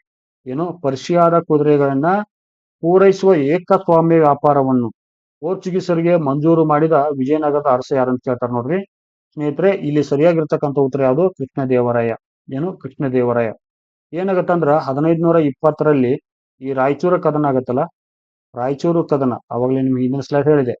ಈ ರಾಯಚೂರು ಕದನದಲ್ಲಿ ಬಿಜೆಪಿ ಸುಲ್ತಾನ ಅಂದ್ರೆ ಬಿಜೆಪಿ ಅಂದ್ರೆ ಭಾರತೀಯ ಜನತಾ ಪಾರ್ಟಿ ಅನ್ಕೋಬೇಡ್ರಿ, ಬಿಜಾಪುರ ಸುಲ್ತಾನ್ ಅಂದಂಗ ಇಲ್ಲಿ ಏನ್ ಮಾಡ್ತಾರೆ, ಬಿಜಾಪುರ ಸುಲ್ತಾನ್ ಇರ್ತಾನಲ್ಲ ಇಸ್ಮಾಯಿಲ್ ಆದಿಲ್ ಶಾನನ್ನ ಸೋಲಿಸ್ತಾನ. IAS ನನ್ನ ಬಿಜೆಪಿಯಿಂದ IAS ಅಂದ್ರೆ ಇಸ್ಮಾಯಿಲ್ ಆದಿಲ್ ಶಾ. IAS ಅಂದ್ರ ನೀವು ಇಂಡಿಯನ್ ಅಡ್ಮಿನಿಸ್ಟ್ರೇಟಿವ್ ಅನ್ಕೋಬೇಡ್ರಿ, ಇಲ್ಲಿ ಇಸ್ಮಾಯಿಲ್ ಆದಿಲ್ ಶಾ ಅನ್ನಂಗಿಲ್ಲ, ಶಾರ್ಟ್ ಫಾರ್ಮ್ ಬಳಸ್ತಾ ಇದ್ದೀನಿ ನಾನು. ಇವನಿಗೆ ಸೋಲಾಗುತ್ತ. ಈ ಸೋಲಾ ಕಾರಣ ಯಾರಲ್ಲಿ ಪೋರ್ಚುಗೀಸ್ ಏನ್ ಮಾಡ್ತಾರ ಅಂದ್ರೆ ಫುಲ್ ಹೆಲ್ಪ್ ಮಾಡ್ತಾರ ಅವ್ನಿಗೆ. ಯಾರಿಗೆ? KDR. ಪೋರ್ಚುಗೀಸ್ ಯಾರು ಹೆಲ್ಪ್ ಮಾಡ್ತಾರ? KDR ಹೆಲ್ಪ್ ಮಾಡ್ತಾರ. KDR ಏನ್ ಮಾಡ್ತಾನೆ, ಫುಲ್ ಖುಷಿ ಆಗ್ಬಿಡ್ತಾನೆ. ಓ ಹಂಗಾರೆ ಇವ್ ನಮ್ಗೆ ಫುಲ್ ಯೂಸ್ ಆಗ್ತಾರೆ ಇವರು ಅಂತಾರ. ಅದಕ್ಕೆ ಏನ್ ಮಾಡ್ತಾರೆ ಈ KDR ಪೋರ್ಚುಗೀಸರಿಗೆ, ನಮ್ಗೆ ಸ್ವಲ್ಪ ಕುದುರೆ ನೀವು ತಂದ್ಕೊಟ್ಬಿಡ್ರಪ್ಪ, ನಮ್ಗೆ ತುಂಬಾ ಯೂಸ್ ಆಗತ್ತೆ ಅಂತ ಹೇಳಿ ಈ ಒಂದು ಸಂಪೂರ್ಣವಾದ ಅಂದ್ರೆ ಈ ಕುದುರೆ ವ್ಯಾಪಾರದಲ್ಲಿ ಮೊನೊಪೊಲಿಯನ್ನ ರೈಟ್ಸ್ ಯಾರು ಕೊಡ್ತಾನೆ ಅಂದ್ರೆ ಪೋರ್ಚುಗೀಸ್ ಕೊಡ್ತಾರೆ. ಯಾರು KDR. ನೆಕ್ಸ್ಟ್ ನೋಡ್ರಿ. ಕೃಷ್ಣದೇವರಾಯನಿಗೆ ಯೌವನ ರಾಜ್ಯ ಪ್ರತಿಷ್ಠಾಪನಾಚಾರ್ಯ ಎಂಬ ಬಿರುದು ಬರಲು ಕಾರಣ ಯಾವುದು ಅಂತ ಕೇಳ್ತಾರೆ ನೋಡ್ರಿ. ಏನು ಕೃಷ್ಣದೇವರಾಯನಿಗೆ ಯೌವನ ರಾಜ್ಯ ಪ್ರತಿಷ್ಠಾಪನಾಚಾರ್ಯ ಎಂಬ ಬಿರುದು ಬರಲು ಕಾರಣ ಏನು ಅಂತ ಕೇಳ್ತಾರೆ ನೋಡಿ ಸ್ನೇಹಿತರೆ. ಇಲ್ಲಿ ಆಪ್ಷನ್ಸ್ ಏನ್ ಕೊಡ್ತಾರೆ ಅಂದ್ರೆ ಕಳಿಂಗದ ಮೇಲೆ ದಿಗ್ವಿಜಯ, ಬೀದರನ 2ನೇ ಮಹಮ್ಮದ್ ಶಾನನ್ನು ಪುನಃ ಅಧಿಕಾರಕ್ಕೆ ತಂದದ್ದು, ಗೋಲ್ಕೊಂಡದ ಸುಲ್ತಾನ್ ಕುತುಬ್ ಶಾನನ್ನು ಪುನಃ ಅಧಿಕಾರಕ್ಕೆ ತಂದದ್ದು, ಇನ್ನೊಂದು ಬಿಜಾಪುರ ಸುಲ್ತಾನ್ ಇಸ್ಮಾಯಿಲ್ ಆದಿಲ್ ಶಾನನ್ನು ಪುನಃ ಅಧಿಕಾರಕ್ಕೆ ತಂದದ್ದು ಅಂತ ಕೊಡ್ತಾರೆ. ಸ್ನೇಹಿತರೆ, ಇಲ್ಲಿ ಸರಿಯಾಗಿರ್ತಕ್ಕಂಥ ಉತ್ತರ ಯಾವುದು? ಆಪ್ಷನ್ 2 ಏನು ಸರಿಯಾಗಿರ್ತಕ್ಕಂಥ ಒಂದು ಉತ್ತರ. ಸರಿನಾ? ಯಾಕಂದ್ರೆ ನೋಡ್ರಿ ಇಲ್ಲಿ ಇದು ರಾಯಚೂರು ಕದನ ಆಗುತ್ತಲ್ಲ, ರಾಯಚೂರು ಕದನದ ಸಂದರ್ಭದಲ್ಲಿ ಈ ಒಂದು ಘಟನೆ ನಡೀತೈತಿ. ಏನು 1520ರ ಸಂದರ್ಭದಲ್ಲಿ ಏನಾಗುತ್ತಂದ್ರೆ ಇವನು ಈ ಬಿಜಾಪುರ ಸುಲ್ತಾನ್ ಏನ್ ಮಾಡಿರ್ತಾನಂದ್ರೆ ಈ ಬೀದರ್ನನ್ನ ಆಕ್ರಮಣ ಮಾಡ್ಕೊಂಡಿರ್ತಾನ. ಬಿಜಾಪುರ ಸುಲ್ತಾನ ಬೀದರ್ನನ್ನ ಆಕ್ರಮಣ ಮಾಡ್ಕೊಂಡಿರ್ತಾನ. ಆ ಒಂದು ಸಂದರ್ಭದಲ್ಲಿ ಏನಾಗತ್ತಂದ್ರ ಈ ಕಲಬುರ್ಗಿ ದಾಳಿ ಮೇಲೆ ಮಾಡ್ತಾನೆ ಇವನು. ಇದು ಗೆದ್ದ ಮೇಲೆ ಕಲಬುರ್ಗಿ ಮೇಲೆ ದಾಳಿ ಮಾಡ್ತಾನೆ. ಕಲಬುರ್ಗಿ ದಾಳಿ ಮಾಡಿ ಏನ್ ಮಾಡ್ತಾನಂದ್ರ ಈ ಬೀದರ್ನ ಸುಲ್ತಾನ್ ಇರ್ತಾನಲ್ಲ, ಬೀದರ್ ಸುಲ್ತಾನ್ ಇರ್ತಾನಲ್ಲ, ಬೀದರ್ನ ಸುಲ್ತಾನ್ 2ನೇ ಮಹಮ್ಮದ್ ಶಾನನ್ನ ಈ ಯಾರು ಬಿಜಾಪುರ ಸುಲ್ತಾನ ಬಂಧಿಸಿರ್ತಾನ. ಸೊ ಈ ಕಲಬುರ್ಗಿ ದಾಳಿ ಮೇಲೆ ಮಾಡಿ ಏನ್ ಮಾಡ್ತಾನಂದ್ರೆ ಇವನು ಕೃಷ್ಣದೇವರಾಯ ಕಲಬುರ್ಗಿನ ವಶಪಡಿಸಿಕೊಂಡು ಈ ಬೀದರನ್ನ ಮತ್ತೆ ಆಕ್ರಮಣ ಮಾಡ್ಕೊಂಡು 2ನೇ ಮಹಮ್ಮದ್ ಶಾನನ್ನ ಅಧಿಕಾರಕ್ಕೆ ತಗೊಂಡ್ಬರ್ತಾನೆ. ಹೀಗಾಗಿ ಇವನಿಗೆ ಏನಂತಾರೆ ಯೌವನ ರಾಜ್ಯ ಪ್ರತಿಷ್ಠಾಪನಾಚಾರ್ಯ ಎಂಬ ಬಿರುದನ್ನ ಕೊಡ್ತಾರೆ. ಇಲ್ಲಿ ಸರಿಯಾಗಿರ್ತಕ್ಕಂಥ ಉತ್ತರ ಯಾವುದು? Option B. ಮುಂದಿನ ಪ್ರಶ್ನೆ ನೋಡ್ರಿ. ಕೃಷ್ಣದೇವರಾಯನ ರಾಣಿ ತುಕ್ಕಾದೇವಿ ನೋಡ್ರಿ, ರಿಪೀಟ್ ಮಾಡ್ತೀನಿ. ಕೃಷ್ಣದೇವರಾಯನ ರಾಣಿ ತುಕ್ಕಾದೇವಿ ಈ ಕೆಳಗಿನ ಯಾವ ರಾಜ್ಯ ಮನೆತನವನ್ನು ಪ್ರತಿನಿಧಿಸುವ ಕೇಳ್ತಾರೆ ನೋಡ್ರಿ. ಏನು ದೇವರಾಯನ ರಾಣಿ ತುಕ್ಕಾದೇವಿ ಯಾವ ರಾಜ್ಯ ಮನೆತನವನ್ನು ಪ್ರತಿನಿಧಿಸುವಳು? ಇಲ್ಲಿ ಏನ್ ಕೊಡ್ತಾರೆ ಅಂದ್ರೆ ಕಳಿಂಗ, ಉಮ್ಮತ್ತೂರು, ಸಿಲೋನ್ ಮತ್ತು ಕೆಳದಿ. ಸ್ನೇಹಿತರೆ ಇಲ್ಲಿ ಸರಿಯಾಗಿರ್ತಕ್ಕಂಥ ಉತ್ತರ ಯಾವುದು? ಕಳಿಂಗ. ನಿಮ್ಗೆ ಗೊತ್ತಿರಬಹುದು ಇಲ್ಲಿ ಐದನೇ ಹಂತದ ದಾಳಿಯಲ್ಲಿ ಏನಂದ್ರೆ 1518ರಲ್ಲಿ, ಸರಿನಾ? 1518ರಲ್ಲಿ ಏನಾಗ್ತಾರೆ, ಕಟಕ್ನ ಒಂದು ಮುತ್ತಿಗೆ ಆಗತ್ತೆ. ಕಟಕ್ನ ಮುತ್ತಿಗೆ ಯಾರಿಂದ ಆಗತ್ತ? ನಮ್ಮ KDR ಇಂದ, ಅಂದ್ರೆ ಕೃಷ್ಣದೇವರಾಯನಿಂದ ಆಗತ್ತ. ಈ ಕಟಕ್ನ ಮುತ್ತಿಗೆ ಆದಾಗ ಏನ್ ಮಾಡ್ತಾನೆ, ಗಜಪತಿ ಪ್ರತಾಪರುದ್ರ ಇರ್ತಾನಲ್ಲ, ಪ್ರಜಾಪತಿ ಪ್ರತಾಪರುದ್ರ ಇವನ್ ಮಾಡ್ತಾನ, ಸೋಲ್ತಾನ ಇಲ್ಲಿ. ಪ್ರಜಾಪತಿ ಪ್ರತಾಪರುದ್ರನಿಗೆ ಸೋಲಾಗತ್ತ. ಏನೇನಾಗತ್ತ, ಅನಿವಾರ್ಯವಾಗಿ ಅವನು ಒಂದು ಒಪ್ಪಂದ ಮಾಡ್ಕೊಂಡ್ ಏನಾಯ್ತಂದ್ರ, ಈ ತುಕ್ಕಾದೇವಿ ಅಥವಾ ನೋಡಿ ಇನ್ನೊಂದು ಹೆಸರು ಐತಿ ಅದಕ್ಕ, ಜಗನ್ಮೋಹಿಯನ್ನ ಈ ಒಂದು ಯಾರಿಗೆ? KDRಗೆ ಮದುವೆ ಮಾಡಿಕೊಡ್ತಾನೆ. ಯಾರು? ಈ ಗಜಪತಿ ರುದ್ರದೇವ. ಜಗನ್ಮೋಹಿಯ ಮತ್ತೊಂದು ಹೆಸರೇ ಈ ಏನು? ತುಕ್ಕಾದೇವಿ. ಜಗನ್ಮೋಹಿನಿಯ ಒಂದು ಮತ್ತೊಂದು ಹೆಸರೇ ಈ ತುಕ್ಕಾದೇವಿ. ಸರಿನಾ? ಕ್ಲಿಯರ್ ಆಯ್ತು ನಮಗಿಲ್ಲ. ಸರಿಯಾದ ಉತ್ತರ ಯಾವುದು? ಕಳಿಂಗ. ನೆಕ್ಸ್ಟ್ ನೋಡ್ರಿ, ಕೃಷ್ಣದೇವರಾಯನು ಹೊಸದಾಗಿ ನಿರ್ಮಿಸಿದ ದೇವಾಲಯಗಳು ಯಾವುವು ಅಂತ ಕೇಳ್ತಾರೆ ನೋಡ್ರಿ. ಏನು? ಕೃಷ್ಣದೇವರಾಯನು ಹೊಸದಾಗಿ ನಿರ್ಮಿಸಿದ ದೇವಾಲಯಗಳು ಯಾವುವು ಅಂತ ಕೇಳ್ತಾರೆ ನೋಡ್ರಿ. ಇಂಪಾರ್ಟೆಂಟ್ ಆಗತ್ತ, ಈ ಪ್ರಶ್ನೆ ಕೇಳೋ ಚಾನ್ಸಸ್ ಐತಿ. ಇಂಪಾರ್ಟೆಂಟ್ ಐತಿದ, ನೋಡ್ಕೊಡ್ರಿ. ಏನು? ಒಂದು ಕೃಷ್ಣಸ್ವಾಮಿ ದೇವಾಲಯ, ಎರಡು ವಿಠ್ಠಲ ಸ್ವಾಮಿ, ಇನ್ನೊಂದು ವಿರೂಪಾಕ್ಷ ಸ್ವಾಮಿ, ಇನ್ನೊಂದು ರಾಮಸ್ವಾಮಿ ದೇವಾಲಯ. ಸ್ನೇಹಿತರೆ ಇಲ್ಲಿ ಸರಿಯಾಗಿರ್ತಕ್ಕಂಥ ಉತ್ತರ ಯಾವುದು? Option A. ಏನ್ ಮಾಡ್ತಾನಂದ್ರೆ ಕೃಷ್ಣಸ್ವಾಮಿ ದೇವಾಲಯ ಮತ್ತು ವಿಠ್ಠಲ ಸ್ವಾಮಿ ದೇವಾಲಯನ ನಿರ್ಮಾಣ ಮಾಡ್ತಾನೆ. ಮೋಸ್ಟ್ ಇಂಪಾರ್ಟೆಂಟ್ ಆಗತ್ತೆ ನೋಡ್ರಿ ಇದು. ಇಂಥ ಪ್ರಶ್ನೆಗಳು ಕೆಲವು ಒಂದು ವಿಚಾರಗಳನ್ನ ನಾನು ನಿಮ್ಗೆ ಮಾತ್ರ ಪ್ರಸ್ತಾಪ ಮಾಡ್ತಾ ಇದ್ದೀನಿ, ನೋಟ್ ಮಾಡ್ಕೊಳ್ಳಿ. ಇನ್ನೊಂದು ನೋಡ್ರಿ, ಹಂಪಿಯ ಘನಗಾತ್ರದ ಲಕ್ಷ್ಮೀ ನರಸಿಂಹ ಮೂರ್ತಿಯನ್ನು ನಿರ್ಮಿಸಿದವರು ಯಾರಂತ ಕೇಳ್ತಾರೆ. ಏನು ಹಂಪಿಯ ಘನಗಾತ್ರದ ಲಕ್ಷ್ಮೀ ನರಸಿಂಹ ಒಂದು ಮೂರ್ತಿಯನ್ನು ನಿರ್ಮಿಸಿದವರು ಯಾರಂತ ಕೇಳ್ತಾರೆ. ಇಲ್ಲಿ ಸರಿಯಾಗಿರ್ತಕ್ಕಂಥ ಉತ್ತರ ಯಾವುದು? ಕೃಷ್ಣದೇವರಾಯ. ನಮ್ಮ ಯಾರು? KDR ಅಂದ್ರೆ ಯಾರು? ಕೃಷ್ಣದೇವರಾಯ. ನೆಕ್ಸ್ಟ್ ನೋಡ್ರಿ, ಸಾಮಾನ್ಯ ಶಕ 1510ರಲ್ಲಿ ಬಿಜಾಪುರ ಸುಲ್ತಾನನಿಂದ ಗೋವೆಯನ್ನು ಗೆಲ್ಲಲು ಪೋರ್ಚುಗೀಸರಿಗೆ ನೆರವಾದ ವಿಜಯನಗರದ ಅರಸ ಯಾರು ಕೇಳ್ತಾರೆ ನೋಡ್ರಿ. ಇಲ್ಲಿ ಸರಿಯಾದ ಉತ್ತರ ಯಾವುದು? Option B. ಅದು ಕೃಷ್ಣದೇವರಾಯ. ಕೃಷ್ಣದೇವರಾಯನ ಸಂಬಂಧಪಟ್ಟಂತ ಎಲ್ಲಾ ಪ್ರಶ್ನೆಗಳನ್ನ ನಾನು ಇಲ್ಲಿ ಹಾಕಿದ್ದೀನಿ ಸ್ನೇಹಿತರೆ, ನೋಟ್ ಮಾಡ್ತಾ ಹೋಗಿ. ನೆಕ್ಸ್ಟ್ ನೋಡ್ರಿ, ಕೃಷ್ಣದೇವರಾಯನ ಆಸ್ಥಾನಕ್ಕೆ ಭೇಟಿ ನೀಡಿದ ಪೋರ್ಚುಗೀಸ್ ಪ್ರವಾಸಿಗರು ಯಾರು ಕೇಳ್ತಾರ. ಒಂದು ಏನ್ ಕೊಡ್ತಾರಂದ್ರೆ Domingo ಪಿಯಾಸು, ಡ್ಯೂರೆಟ್ ಬರೋಸಾ, Nikola Conti, Caesar Federico. ಸ್ನೇಹಿತರೆ ಆಪ್ಷನ್ಸ್ ಏನ್ ಕೊಡ್ತಾರ ನೋಡೋಣ. ಇಲ್ಲಿ 1 ಮತ್ತು 2 ಸರಿಯಾಗಿರ್ತಕ್ಕಂಥ ವಿಚಾರ ನಾವು ನೋಡ್ತೀವಿ. ಹಾಗಾದ್ರೆ ಸರಿಯಾಗಿರ್ತಕ್ಕಂಥ ಉತ್ತರ ಯಾವುದು? ಆಪ್ಷನ್ ಎ, 1 ಮತ್ತು 2 ಮಾತ್ರ.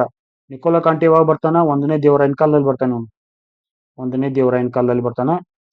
ಸೀಸರ್ ಫೆಡ್ರಿಕ್ ಏನ್ ಬರ್ತಾನ? ವಿಜಯನಗರ ಎಂಪೈರ್ ಎಂಡ್ ಆಗೋ ಹೊತ್ತಿನಲ್ಲಿ ಬರ್ತಾನೆ ಅವನು. ಯಾವಾಗ? ತಾಳಿಕೋಟಿ ಕದನದ ಸಂದರ್ಭದಲ್ಲಿ. ನೆಕ್ಸ್ಟ್ ನೋಡ್ರಿ, ಕೃಷ್ಣದೇವರಾಯನನ್ನು ಉಲ್ಲೇಖಿಸಿ ಮುಂದಿನ ಯಾವ ಜೋಡಿಗಳು ಸರಿಯಾಗಿ ಹೊಂದಿಕೆಯಾಗಿವೆ ಅಂತ ಕೇಳ್ತಾರೆ ನೋಡ್ರಿ. ಏನು? ಕೃಷ್ಣದೇವರಾಯನನ್ನು ಉಲ್ಲೇಖಿಸಿ ಮುಂದಿನ ಯಾವ ಜೋಡಿಗಳು ಸರಿಯಾಗಿ ಹೊಂದಿಕೆ ಕೊಡ್ತಾರ. ಒಂದ್ ಕಡೆ ಏನ್ ಕೊಡ್ತಾರ? ಪ್ರವಾಸಿಗರನ್ನ ಕೊಡ್ತಾರ, ಇನ್ನೊಂದ್ ಕಡೆ ಅಭಿಪ್ರಾಯವನ್ನು ಕೊಡ್ತಾರ. ಅಂದ್ರೆ ಪ್ರವಾಸಿಗ ಬಂದ ಕೃಷ್ಣದೇವರಾಯನ ಆಸ್ಥಾನದಾಗ ಇದ್ದಿರ್ತಾರಲ್ಲ, ಆ ಸಂದರ್ಭದಲ್ಲಿ ಕೃಷ್ಣದೇವರಾಯನ ಕುರಿತು ಏನೇನ್ ಹೇಳಿದಾರೆ ಅಂತ ಕೊಟ್ಟಿದ್ದಾರೆ ಇಲ್ಲಿ. ಈ ಡೊಮಿಂಗೋ ಪಯಾಸು ಕೂಡ ಬಂದಿರ್ತಾನೆ. ಏನ್ ಹೇಳ್ತಾನೆ ಕೃಷ್ಣದೇವರಾಯನ ಕುರಿತು? ಏನು? KDR ಒಬ್ಬ ಘನವಂತ ಅರಸ, ನ್ಯಾಯಶೀಲ ಮನುಷ್ಯ ಮತ್ತು ಅವನ ಮುಖದ ಮೇಲೆ ಸಿಡುಬಿನ ಕಲೆಗಳು ಇದ್ದವು ಅಂತ ಹೇಳ್ತಾನೆ. ಯಾರು? ಡೊಮಿಂಗೋ ಪಯಾಸ್. ಈ ಡ್ಯೂರೆಟ್ ಬಾರ್ಬಸ ಕೂಡ ಬಂದಿರ್ತಾನ. ಇವನ್ ಏನ್ ಹೇಳ್ತಾನಂದ್ರ ಕೃಷ್ಣದೇವರಾಯ ಒಬ್ಬ ಕರುಣಾಮಯಿ ರಾಜ ಅಂತ ಹೇಳ್ತಾನೆ. ಸರಿ, ಆಪ್ಷನ್ಸ್ ಏನ್ ಕೊಡ್ತಾರ ನೋಡೋಣ. ಇಲ್ಲಿ ಏನ್ ಕೇಳಿದಾರ ಅಂದ್ರೆ ಸರಿಯಾದ ಆಯ್ಕೆ ಅಥವಾ ಉತ್ತರ ಕೇಳಿದ ನೋಡ್ರಿ. ಸ್ನೇಹಿತರೆ ಇಲ್ಲಿ ಸರಿಯಾಗಿರ್ತಕ್ಕಂಥ ಉತ್ತರ ಯಾವುದು? ಆಪ್ಷನ್ ಸಿ, 1 ಮತ್ತು 2 ಕೂಡ ಸರಿಯಾಗಿರ್ತಕ್ಕಂಥ ಜೋಡಿಗಳು. ನೆಕ್ಸ್ಟ್ ನೋಡ್ರಿ, 25ನೇ ಪ್ರಶ್ನೆ ನೋಡ್ರಿ, ವಿಜಯನಗರದ ಈ ಕೆಳಗಿನ ಯಾವ ಅರಸನ ಆಸ್ಥಾನಕ್ಕೆ ಪೋರ್ಚುಗೀಸ್ ಗವರ್ನರ್ ಅಲ್ಬುರ್ಕರ್ಕ್ ತನ್ನ ನಿಯೋಗವನ್ನು ಕಳುಹಿಸಿದ್ದನು ಅಂತ ಕೇಳ್ತಾರೆ ನೋಡ್ರಿ. ಏನು? ವಿಜಯನಗರದ ಈ ಕೆಳಗಿನ ಯಾವ ಅರಸನ ಆಸ್ಥಾನಕ್ಕೆ ಪೋರ್ಚುಗೀಸ್ ಗವರ್ನರ್ ತನ್ನ ಅಲ್ಫೋನ್ಸ್ ಡಿ ಅಲ್ಬುರ್ಕರ್ಕ್ ತನ್ನ ನಿಯೋಗವನ್ನು ಕಳುಹಿಸಿದ್ದನ್ನು ಕೇಳ್ತಾರೆ ಇಲ್ಲಿ. ಇಲ್ಲಿ ಕೂಡ ಸರಿಯಾಗಿರ್ತಕ್ಕಂಥ ಉತ್ತರ ಯಾವುದು? ಕೃಷ್ಣದೇವರಾಯ. ಏನು? 1510 ಸಂದರ್ಭದಲ್ಲಿ ಅವನೇ ಗವರ್ನರ್ ಜನರಲ್ ಇರ್ತಾನಲ್ಲ ಪೋರ್ಚುಗೀಸದ್ದು. ಆ ಸಂದರ್ಭದಲ್ಲಿ ಏನ್ ಮಾಡ್ತಾನಂದ್ರ ಈ ಒಂದು ಗೋವಾನ ಗೆಲ್ಲಕ್ಕ ಕೃಷ್ಣದೇವರಾಯ ಯಾರಿಗೆ? ಪೋರ್ಚುಗೀಸ್ಗೆ ಹೆಲ್ಪ್ ಮಾಡ್ತಾನೆ. ನೆಕ್ಸ್ಟ್ ನೋಡ್ರಿ, ಕೃಷ್ಣದೇವರಾಯನ ಆಸ್ಥಾನಕ್ಕೆ ಭೇಟಿ ನೀಡಿದ ಉತ್ತರ ಭಾರತದ ಪ್ರಸಿದ್ಧ ಭಕ್ತಿ ಸಂತರುಗಳು ಯಾರು ಅಂತ ಕೇಳ್ತಾರೆ ನೋಡ್ರಿ. ಯಾರು? ಭಕ್ತಿ ಸಂತರುಗಳು ಎಲ್ಲಿಂದ? ಉತ್ತರ ಭಾರತದ ಪ್ರಸಿದ್ಧ ಭಕ್ತಿ ಸಂತರು ಯಾರು ಅಂತ ಕೇಳ್ತಾರ. ಯಾರ ಆಸ್ಥಾನಕ್ಕೆ ಬಂದಿರೋದು? ಕೃಷ್ಣದೇವರಾಯನ ಆಸ್ಥಾನಕ್ಕೆ. ಒಂದ್ ಏನ್ ಕೊಡ್ತಾರ ಅಂದ್ರೆ ಚೈತನ್ಯ ಮಹಾಪ್ರಭು, ವಲ್ಲಭಾಚಾರ್ಯ, ರಾಮದಾಸ ಮತ್ತು ರಾವಿದಾಸ ಅಂತ ಕೊಡ್ತಾರ. ನೋಡೋಣ, ಇಲ್ಲಿ ಭೇಟಿ ಕೊಟ್ಟವ್ರು ಯಾರು? ಆ ಚೈತನ್ಯ ಮಹಾಪ್ರಭು ಮತ್ತು ವಲ್ಲಭಾಚಾರ್ಯ. ಆಪ್ಷನ್ಸ್ ಏನ್ ಕೊಡ್ತಾರ ನೋಡೋಣ. ಇಲ್ಲಿ ಕೂಡ ಸರಿಯಾದ ಆಯ್ಕೆಗಳನ್ನು ಕೇಳಿದಾರ. ಹಾಗಾದ್ರೆ ಆಪ್ಷನ್ ಸಿ ಇಲ್ಲಿ ಸರಿಯಾಗಿರ್ತಕ್ಕಂಥ ಒಂದು ಉತ್ತರ. ನೆಕ್ಸ್ಟ್ ನೋಡೋಣ. ಕೃಷ್ಣದೇವರಾಯನು ರಚಿಸಿದ ಪ್ರಮುಖ ಕೃತಿಗಳು ಯಾವುವು ಅಂತ ಕೇಳಿದಾರೆ ನೋಡ್ರಿ. ಒಂದು ಆಮುಕ್ತ ಮಾಲ್ಯದ, ಇದು ಯಾವ ಭಾಷೆಲಿ ಐತಿ? ತೆಲುಗು ಭಾಷೆಲಿ ಐತಿ ಇದು. ಆಮೇಲೆ ಇನ್ನೊಂದು ಏನ್ ಕೊಡ್ತಾರಂದ್ರ ಜಾಂಬವತಿ ಕಲ್ಯಾಣ, ಇದು ಸಂಸ್ಕೃತ ಭಾಷೆ. ಲಭ್ಯವಿರ್ತಕ್ಕಂಥ ಎರಡು ಕೃತಿಗಳು ಮಾತ್ರ. ಇನ್ನು ಉಷಾ ಪರಿಣಯ ಮತ್ತು ರಸಮಂಜರಿ ಮದಲಸ ಚರಿತ ಕೂಡ ಬರ್ದಿರ್ತಾರಂತ ಹೇಳ್ತಾರ. ಆಪ್ಷನ್ಸ್ ಏನ್ ಕೊಡ್ತಾರ ನೋಡೋಣ. ಸ್ನೇಹಿತರೆ, ಇಲ್ಲಿ ಆಪ್ಷನ್ ಡಿ ಕೂಡ ಸರಿಯಾಗಿರ್ತಕ್ಕಂಥ ಒಂದು ವಿಚಾರ ನೋಡ್ತೀವಿ. ಆಮುಕ್ತ ಮಾಲ್ಯದ ಏನ್ ಹೇಳುತ್ತಾ? ನಮಗ ರಾಜನೀತಿ ಶಾಸ್ತ್ರ ಹೇಳುತ್ತಿದ್ದು. ರಾಜನೀತಿ ಶಾಸ್ತ್ರ. ಇದು ಜಾಂಬವತಿ ಕಲ್ಯಾಣ ಎಂದು ಇದೊಂದು ಸಂಸ್ಕೃತದ ನಾಟಕ. ಇದು ಈ ನಾಟಕದಲ್ಲಿ ಏನಾಗತ್ತಂದ್ರ ನಮ್ಮ ಈ ಕೃಷ್ಣದೇವರಾಯ ಏನ್ ಮಾಡ್ತಾನ, ಕೃಷ್ಣನ ಪಾತ್ರನ ವಹಿಸಿ ಕೃಷ್ಣನ ಪಾತ್ರವನ್ನು ವಹಿಸಿ ಏನ್ ಮಾಡ್ತಾನ, ನಾಟಕ ಮಾಡ್ತಾನೆ ಇವನು.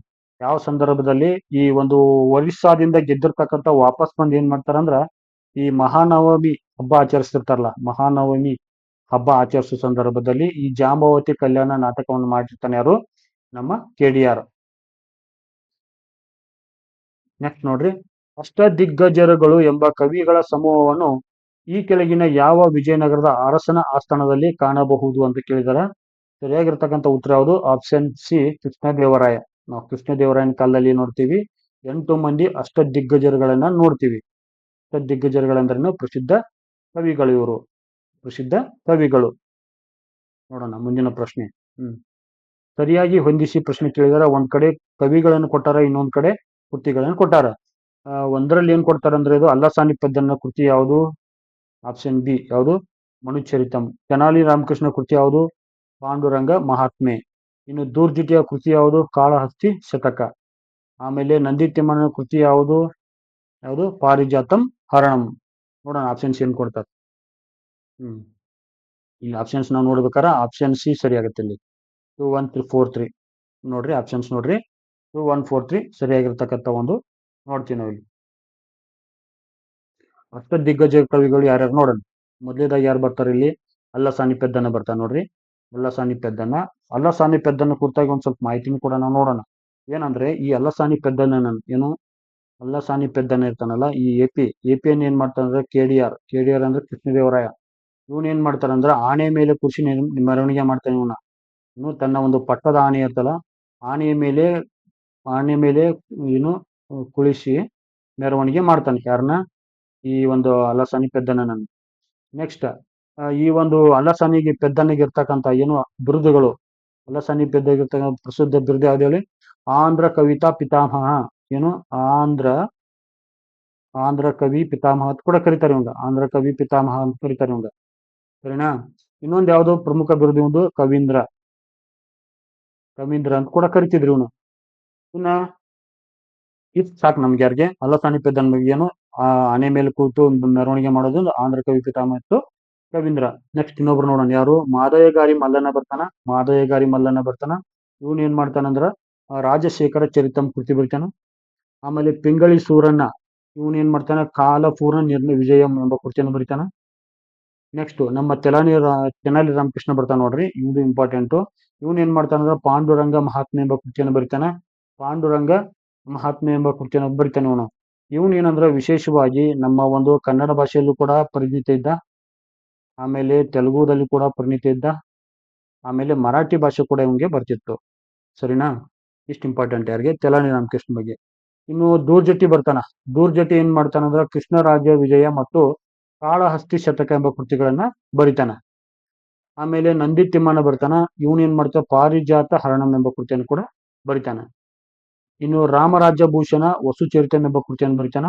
ಇನ್ನೊಬ್ಬ ಫೈನಲ್ ಆಗಿ ನಾವು ನೋಡ್ಬೇಕಾರ ಅಯ್ಯಾಲು ರಾಮಭದ್ರ ಎಂಬ ಕೃತಿಯನ್ನು ಬರಿತಾನ.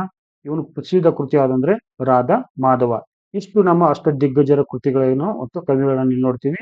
ಇವ್ರು ಯಾರ ಕಾಲದಲ್ಲಿ ಇದ್ರು? ಕೃಷ್ಣದೇವರಾಯನ ಕಾಲದಲ್ಲಿ ನಾವು ನೋಡ್ತೀವಿ. ಮುಂದಿನ ಪ್ರಶ್ನೆ ನೋಡ್ರಿ, ಕೃಷ್ಣದೇವರಾಯನ ಸಮಕಾಲೀನ ದಾಸ ಸಾಹಿತ್ಯ ಪ್ರಮುಖರು ಯಾರು ಕೇಳ್ತಾರೆ ನೋಡ್ರಿ. ದಾಸ ಸಾಹಿತ್ಯ ಪ್ರಮುಖರು ಯಾರು ಕೇಳ್ತಾರಲ್ಲಿ ವ್ಯಾಸತೀರ್ಥರು ಕೂಡ ಇವರ ಒಂದು ಒಂದು ಸಂಬಂಧಿ ನಿಕಟವಾಗಿದ್ರು. ಅಂದ್ರೆ ಇವರಿಗೆ ಬೇಕಾಗಿದ್ದವರು ಇದ್ರು. ಯಾರು ಇವ್ರ ಕಾಲದಲ್ಲಿ ಇದ್ರು ಆಕ್ಚುಲಿ. ಇವರು ದಾಸ ಸಾಹಿತ್ಯದ ಒಂದು ಪಿತಾಮಹ ಅಂತೀವಿ. ಆಮೇಲೆ ಪುರಂದರದಾಸರು ಕೂಡ ಕಂಡು ಬರ್ತಾರೆ ಇಲ್ಲಿ. ಆಮೇಲೆ ಕನಕದಾಸರು ಕಂಡು ಬರ್ತಾರೆ. ಹಾಗಾದ್ರೆ ಸರಿಯಾಗಿರ್ತಕ್ಕಂಥ ಉತ್ತರ ಯಾವುದು? Option D. ಈ ಅಂದ್ರೆ ವ್ಯಾಸತೀರ್ಥ, ಪುರಂದರದಾಸರು, ಕನಕದಾಸರು, ಕೃಷ್ಣದೇವರಾಯನ ಒಬ್ಬ ಸಮಕಾಲೀನ ದಾಸ ಸಾಹಿತ್ಯದ ಪ್ರಮುಖರಿವರು. ನೆಕ್ಸ್ಟ್ ನೋಡ್ರಿ, ಮುಂದಿನ ಹೇಳಿಕೆಗಳನ್ನು ಪರಿಗಣಿಸಿ ಅಂತ ಐತಿ ನೋಡ್ರಿ. ಮುಂದಿನ ಹೇಳಿಕೆಗಳನ್ನು ಪರಿಗಣಿಸಿ. ಮೋಸ್ಟ್ ಇಂಪಾರ್ಟೆಂಟ್ ಆಗತ್ತೆ ನೋಡ್ರಿ ಇದು. ಏನೇನ್ ಕೊಡ್ತಾರ ನೋಡೋಣ, ಯಾವ್ಯಾವ ಹೇಳಿಕೆ ಕೊಡ್ತಾರ ನೋಡೋಣ. ಇವನು ಮದುವೆ ಸುಂಕವನ್ನು ರದ್ದುಪಡಿಸಿದ ನೋಡ್ರಿ. ಮದುವೆ ಸುಂಕವನ್ನು ರದ್ದುಪಡಿಸಿದ. ನೆಕ್ಸ್ಟ್ ಏನ್ ಹೇಳ್ತಾರಂದ್ರ ವ್ಯಾಸತೀರ್ಥ ಎಂಬ ಪಂಡಿತರನ್ನು ಸಿಂಹಾಸನದ ಮೇಲೆ ಕೂರಿಸಿ ಗೌರವಿಸಿದನು ಅಂತ ಹೇಳ್ತಾರ. ನೆಕ್ಸ್ಟ್ ಇನ್ನೊಂದರಲ್ಲಿ ಏನ್ ಹೇಳ್ತಾರ, ಹಂಪಿಯಲ್ಲಿ ಪುರಂದರ ಮಂಟಪವನ್ನು ನಿರ್ಮಿಸಿದನು ಅಂತ ಹೇಳ್ತಾರೆ. ಆಮೇಲೆ ಏನ್ ಹೇಳ್ತಾರೆ, ಇವನು ಕನ್ನಡ ರಾಜ್ಯ ರಮಾರಮಣ ಮತ್ತು ಕರ್ನಾಟಕ ಆಂಧ್ರ ಭೋಜ ಎಂದು ಪ್ರಸಿದ್ಧನಾಗಿದ್ದು ಅಂತ ಹೇಳ್ತಾರ. ಇಲ್ಲಿ ಏನ್ ಹೇಳ್ತಾರಂದ್ರ ಮೇಲಿನ ಹೇಳಿಕೆಗಳು ಯಾರಿಗೆ ಸಂಬಂಧಿಸಿವೆ ಅಂತ ಕೊಡ್ತಾರ ಅವರು. ಮೇಲಿನ ಹೇಳಿಕೆಗಳು ಯಾರಿಗೆ ಸಂಬಂಧಿಸಿವೆ ಅಂತ ಕೇಳ್ತಾರ. ನೋಡೋಣ ಇಲ್ಲಿ, ಸಾಳುವ ನರಸಿಂಹ, ವೀರ ನರಸಿಂಹ, ಕೃಷ್ಣದೇವರಾಯ, ಅಚ್ಯುತರಾಯ. ಸರಿಯಾಗಿರ್ತಕ್ಕಂಥ ಉತ್ತರ ಯಾವುದು? Option C. ಇವನ್ ಏನ್ ಮಾಡ್ತಾನ ಕೃಷ್ಣದೇವರಾಯ? ಇಂಪಾರ್ಟೆಂಟ್ ನೋಡ್ರಿ, ಪ್ರಶ್ನೆ ಕೇಳ್ಬೋದು. ಏನು ವಿಜಯನಗರದ ಯಾವ ವರ್ಷ ಮದುವೆ ಸುಂಕವನ್ನು ರದ್ದುಪಡಿಸಿದ ಕೇಳ್ಬೋದು. ಅವಾಗೇನು ಕೃಷ್ಣದೇವರ ಅಂತ ಹೇಳ್ರಿ. ವ್ಯಾಸತೀರ್ಥ ಪಂಡಿತರನ್ನು ಸಿಂಹಾಸನ ಮೇಲೆ ಗೌರವಿಸಿದ ರಾಜ ಯಾರು ಕೇಳ್ತಾರ.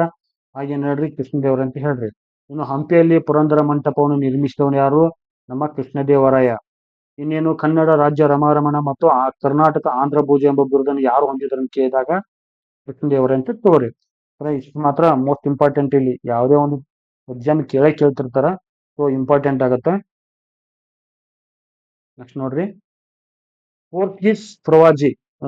ಪೋರ್ಚುಗೀಸ್ ಪ್ರವಾಸಿ ನ್ಯೂನೀಸ್ ಈ ಕೆಳಗಿನ ವಿಜಯನಗರದ ಯಾವ ಅರಸನನ್ನು ಸುಳ್ಳುಗಾರ ಮತ್ತು ಪುಕ್ಕಲು ಎಂದು ಕರೆದಿದ್ದಾನೆ? ಸುಳ್ಳುಗಾರ ಮತ್ತು ಪುಕ್ಕಲು ಮನುಷ್ಯ ಎಂದು ಕರೆದಿದ್ದಾನೆ. ಯಾರು ಅಂತ ನೋಡೋಣ. ಅಚ್ಯುತರಾಯ, ಸದಾಶಿವರಾಯ, ದೇವರಾಯ, ತಿರುಮಲರಾಯ. ಸ್ನೇಹಿತರೆ, ಇಲ್ಲಿ ಸರಿಯಾಗಿರ್ತಕ್ಕಂಥ ಉತ್ತರ ಯಾವುದು? ಅಚ್ಯುತರಾಯ. ಯಾರು? ಕೃಷ್ಣದೇವರಾಯನ ನಂತರ ಅಧಿಕಾರಕ್ಕೆ ಬರ್ತಕ್ಕಂಥ ಒಂದು ಪ್ರಮುಖ ಅರಸ ಯಾರು? ಈ ಅಚ್ಯುತರಾಯನ ಕಾಲದಲ್ಲಿ ಏನ್ ಮಾಡ್ತಾನಂದ್ರ ನ್ಯೂನೀಸ್ ಪ್ರವಾಸಿ ಬಂದಿರ್ತಾನೆ ಇಲ್ಲಿ. ಪೋರ್ಚುಗೀಸ್ ಪ್ರವಾಸಿ ನ್ಯೂನೀಸ್ ಬಂದಿರ್ತಾನ. ಅವನ್ ಏನ್ ಹೇಳ್ತಾನಂದ್ರ ಇವನನ್ನ ಸುಳ್ಳುಗಾರ ಮತ್ತು ಪುಕ್ಕಲು ಮನುಷ್ಯ ಅಂತ ಕೂಡ ಕರೀತಾನೆ. ಯಾರನ್ನ? ಅಚ್ಯುತರಾಯನನ್ನ. ನೆಕ್ಸ್ಟ್ ನೋಡ್ರಿ, ಸಾಮಾನ್ಯ ಶಕ 1565 ಜನವರಿ 13ರಂದು ಜನವರಿ 23ರಂದು ನಡೆದ ತಾಳಿಕೋಟೆ ಅಥವಾ ರಕ್ಕಸ ತಂಗಡಿ ಅಥವಾ ಬನ್ನಿಹಟ್ಟಿ ಕಾಳಗದಲ್ಲಿ ಭಾಗವಹಿಸಿದ ಶಾಹಿ ಒಕ್ಕೂಟದ ಸುಲ್ತಾನರುಗಳು ಯಾರು ಕೇಳ್ತಾರ ನೋಡ್ರಿ. ಶಾಹಿ ಒಕ್ಕೂಟದ ಸುಲ್ತಾನರುಗಳು ಯಾರು ಕೇಳ್ತಾರ ನೋಡ್ರಿ. ನೋಡೋಣ ಯಾರೇನ್ ಕೊಡ್ತಾರ. ಒಂದು ಬಿಜಾಪುರ ಆದಿಲ್ ಶಾಹಿ, 2 ಅಹಮದ್ನಗರ್ ನಿಜಾಮ್ ಶಾಹಿ, ಇನ್ನೊಬ್ರು ಯಾರು ಗೋಲ್ಕೊಂಡದ ಕುತುಬ್ ಶಾಹಿ, ನಾವು ಬೀದರ್ನ ಬರ್ರಿ ಶಾಹಿ. ಆಪ್ಷನ್ಸ್ ಏನ್ ಕೊಡ್ತಾರ ನೋಡೋಣ. ಸ್ನೇಹಿತರೆ, ಇಲ್ಲಿ ಸರಿಯಾಗಿರ್ತಕ್ಕಂಥ ಉತ್ತರ ಯಾವುದು? 4 ಜನ ಕೂಡ ಇಲ್ಲಿ ಭಾಗವಹಿಸಿರ್ತಾರೆ. ಇಲ್ಲಿ ಈ ಒಂದು 1565 ಜನವರಿ 23ರಂದು ನಡೆದ ಒಂದು ಬನ್ನಿಹಟ್ಟಿ ಕಾಳಗ ಅಥವಾ ರಕ್ಕಸ ತಂಗಡಿ ಅಥವಾ ತಾಳಿಕೋಟಿ ಕದನದಲ್ಲಿ ಈ 4 ಜನ ಕೂಡ ಭಾಗವಹಿಸಿರ್ತಾರೆ. ನೋಡೋಣ ಏನು 1565 ಜನವರಿ 23ರಂದು ನಡೆದ ತಾಳಿಕೋಟೆ ಅಥವಾ ರಕ್ಕಸ ತಂಗಡಿ ಅಥವಾ ಬನ್ನಿಹಟ್ಟಿ ಕಾಳಗದಲ್ಲಿ ಭಾಗವಹಿಸದೆ, ಈ ಪದ ನೆನ್ಪಿಟ್ಕೊಡ್ರಿ, ಭಾಗವಹಿಸದೆ ಇದ್ದ ಶಾಹಿ ಒಕ್ಕೂಟದ ಸುಲ್ತಾನ ಯಾರು ಅಂತ ಕೇಳ್ತಾರ ನೋಡ್ರಿ. ಇಲ್ಲಿ ಸರಿಯಾಗಿರ್ತಕ್ಕಂಥ ಉತ್ತರ ಅದು ಬೆರಾರ್ನ ಇಮಾದ್ ಶಾಹಿ ಮಾತ್ರ ಈ ಒಂದು ತಾಳಿಕೋಟೆ ಯುದ್ಧದಲ್ಲಿ ಭಾಗವಹಿಸಿರಂಗಿಲ್ಲ. ರಿಮೈನಿಂಗ್ ಎಲ್ಲರೂ ಭಾಗವಹಿಸಿರ್ತಾರೆ. ಅವರು ಬಿಜಾಪುರ ಆದಿಲ್ ಶಾಹಿ, ಅಹಮದ್ನಗರ್ ನಿಜಾಮ್ ಶಾಹಿ, ಗೋಲ್ಕೊಂಡ ಕುತುಬ್ ಶಾಹಿ, ಬೀದರ್ನ ಬರೀದ್ ಶಾಹಿ. ನೆಕ್ಸ್ಟ್, ತಾಳಿಕೋಟೆ ಅಥವಾ ರಕ್ಕಸ ತಂಗಡಿ ಅಥವಾ ಬನ್ನಿಹಟ್ಟಿ ಕದನಕ್ಕೆ ತಕ್ಷಣದ ಕಾರಣ ಯಾವುದು ಅಂತ ಕೇಳ್ತಾರ ನೋಡ್ರಿ. ಈ ತತ್ಕ್ಷಣದ ಕಾರಣ ಇಂಪಾರ್ಟೆಂಟ್ ಆಕತ್ ನೋಡ್ರಿ. ಏನ್ ಕೊಡ್ತಾರಂದ್ರೆ ಇವರು ದೋವ ಪ್ರದೇಶದ ಮೇಲಿನ ಪ್ರಭುತ್ವ ಕೊಡ್ತಾರೆ. ಇನ್ನೊಂದು ಧಾರ್ಮಿಕ ಭಿನ್ನತೆ, ಇನ್ನೊಂದು ಅಳಿಯ ರಾಮರಾಯನ ನೀತಿ, ಇನ್ನೊಂದು ರಾಯಚೂರು ಕೋಟೆಯ ವಿವಾದ. ಸ್ನೇಹಿತರೆ, ಇಲ್ಲಿ ಸರಿಯಾಗಿರ್ತಕ್ಕಂಥ ಉತ್ತರ ಯಾವುದು? Option D. ಯಾಕಂದ್ರೆ ಈ ರಾಯಚೂರು ಕೋಟೆ ವಿವಾದ ಯಾರ್ಯಾರ ಮಧ್ಯೆ ಇರ್ತೈತೆ ಅಂದ್ರೆ ಇಂಪಾರ್ಟೆಂಟು, ಈ ರಾಮರಾಯ ಮತ್ತು ಬಿಜಾಪುರ ಸುಲ್ತಾನ್ ಮಧ್ಯೆ ಇರುತ್ತೆ. ಇಲ್ಲಿ ಬಿಜಾಪುರ ಸುಲ್ತಾನ್ ಯಾರು ಇರ್ತಾರ ಅವಾಗ? ಈ ಒಂದು ವಿಶೇಷವಾಗಿ ಬಿಜಾಪುರ ಸುಲ್ತಾನ್ ಯಾರು ಇರ್ತಾರ, ಅಲಿ ಆದಿಲ್ ಶಾ ಇರ್ತಾನೆ ಇಲ್ಲಿ. ಇವರು ಅಲಿ ಆದಿಲ್ ಶಾ, ಅಲಿ ಆದಿಲ್ ಶಾ ಐತಿ. ಈ ಅಲಿ ಆದಿಲ್ ಶಾ ಅಂದ ಈ ರಾಮರಾಯನನ್ನ ಏನಂತ ಕರಿತಾನ, ಅಪ್ಪಾಜಿ ಅಂತ ಕರಿತಿರ್ತಾನೆ ಇವನು. ಅಪ್ಪಾಜಿ ಅಂತ ಕೊಟ್ಟು ಕರಿತಾನ, ಅಂದ್ರೆ ದೇವ್ರ ಕೊಟ್ಟ ಮಗ ಅಂದ್ಕೊಂಡಿರ್ತಾನೆ ಯಾರು, ರಾಮರಾಯ. ಅಲಿ ಆದಿಲ್ ಶಾ ಅಪ್ಪಾಜಿ ಅಂತ ಕರಿತಿರ್ತಾನ. ಈ ರಾಮರಾಯ ಏನ್ ಮಾಡಿರ್ತಾನ ಅಂದ್ರ, ಈ ರಾಯಚೂರು ಕೋಟೆಯನ್ನ ಅಲಿ ಆದಿಲ್ ಶಾ ಹಿಂದಿರುಗಿಸ್ಬೇಕಂತ ಒತ್ತಾಯ ಮಾಡ್ತಾನ. ಇದನ್ನ ಏನ್ ಮಾಡ್ತಾರೆ ಯಾರು, ಆದಿಲ್ ಶಾ ಇವನು ಯಾರು, ರಾಯಚೂರು ಕೋಟೆ. ಇವರಿಬ್ಬರ ಮಧ್ಯೆ ಇರ್ತಕ್ಕಂಥ ಈ ರಾಯಚೂರು ಕೋಟೆ ಇರ್ತೈತಲ್ಲ, ರಾಯಚೂರು ಕೋಟೆ, ರಾಯಚೂರು ಕೋಟೆಯನ್ನ ಅಲಿ ಆದಿಲ್ ಶಾ ಇರ್ತಾನಲ್ಲ, ರಾಮರಾಯನಿಗೆ ಬಿಟ್ಟು ಕೊಡಬೇಕು ಅಂತ ಹೇಳ್ತಾನ ಅವನು. ರಾಮರಾಯನಿಗೆ ಬಿಟ್ಟು ಕೊಡಬೇಕು ಅಂತ ಹೇಳ್ತಾನ.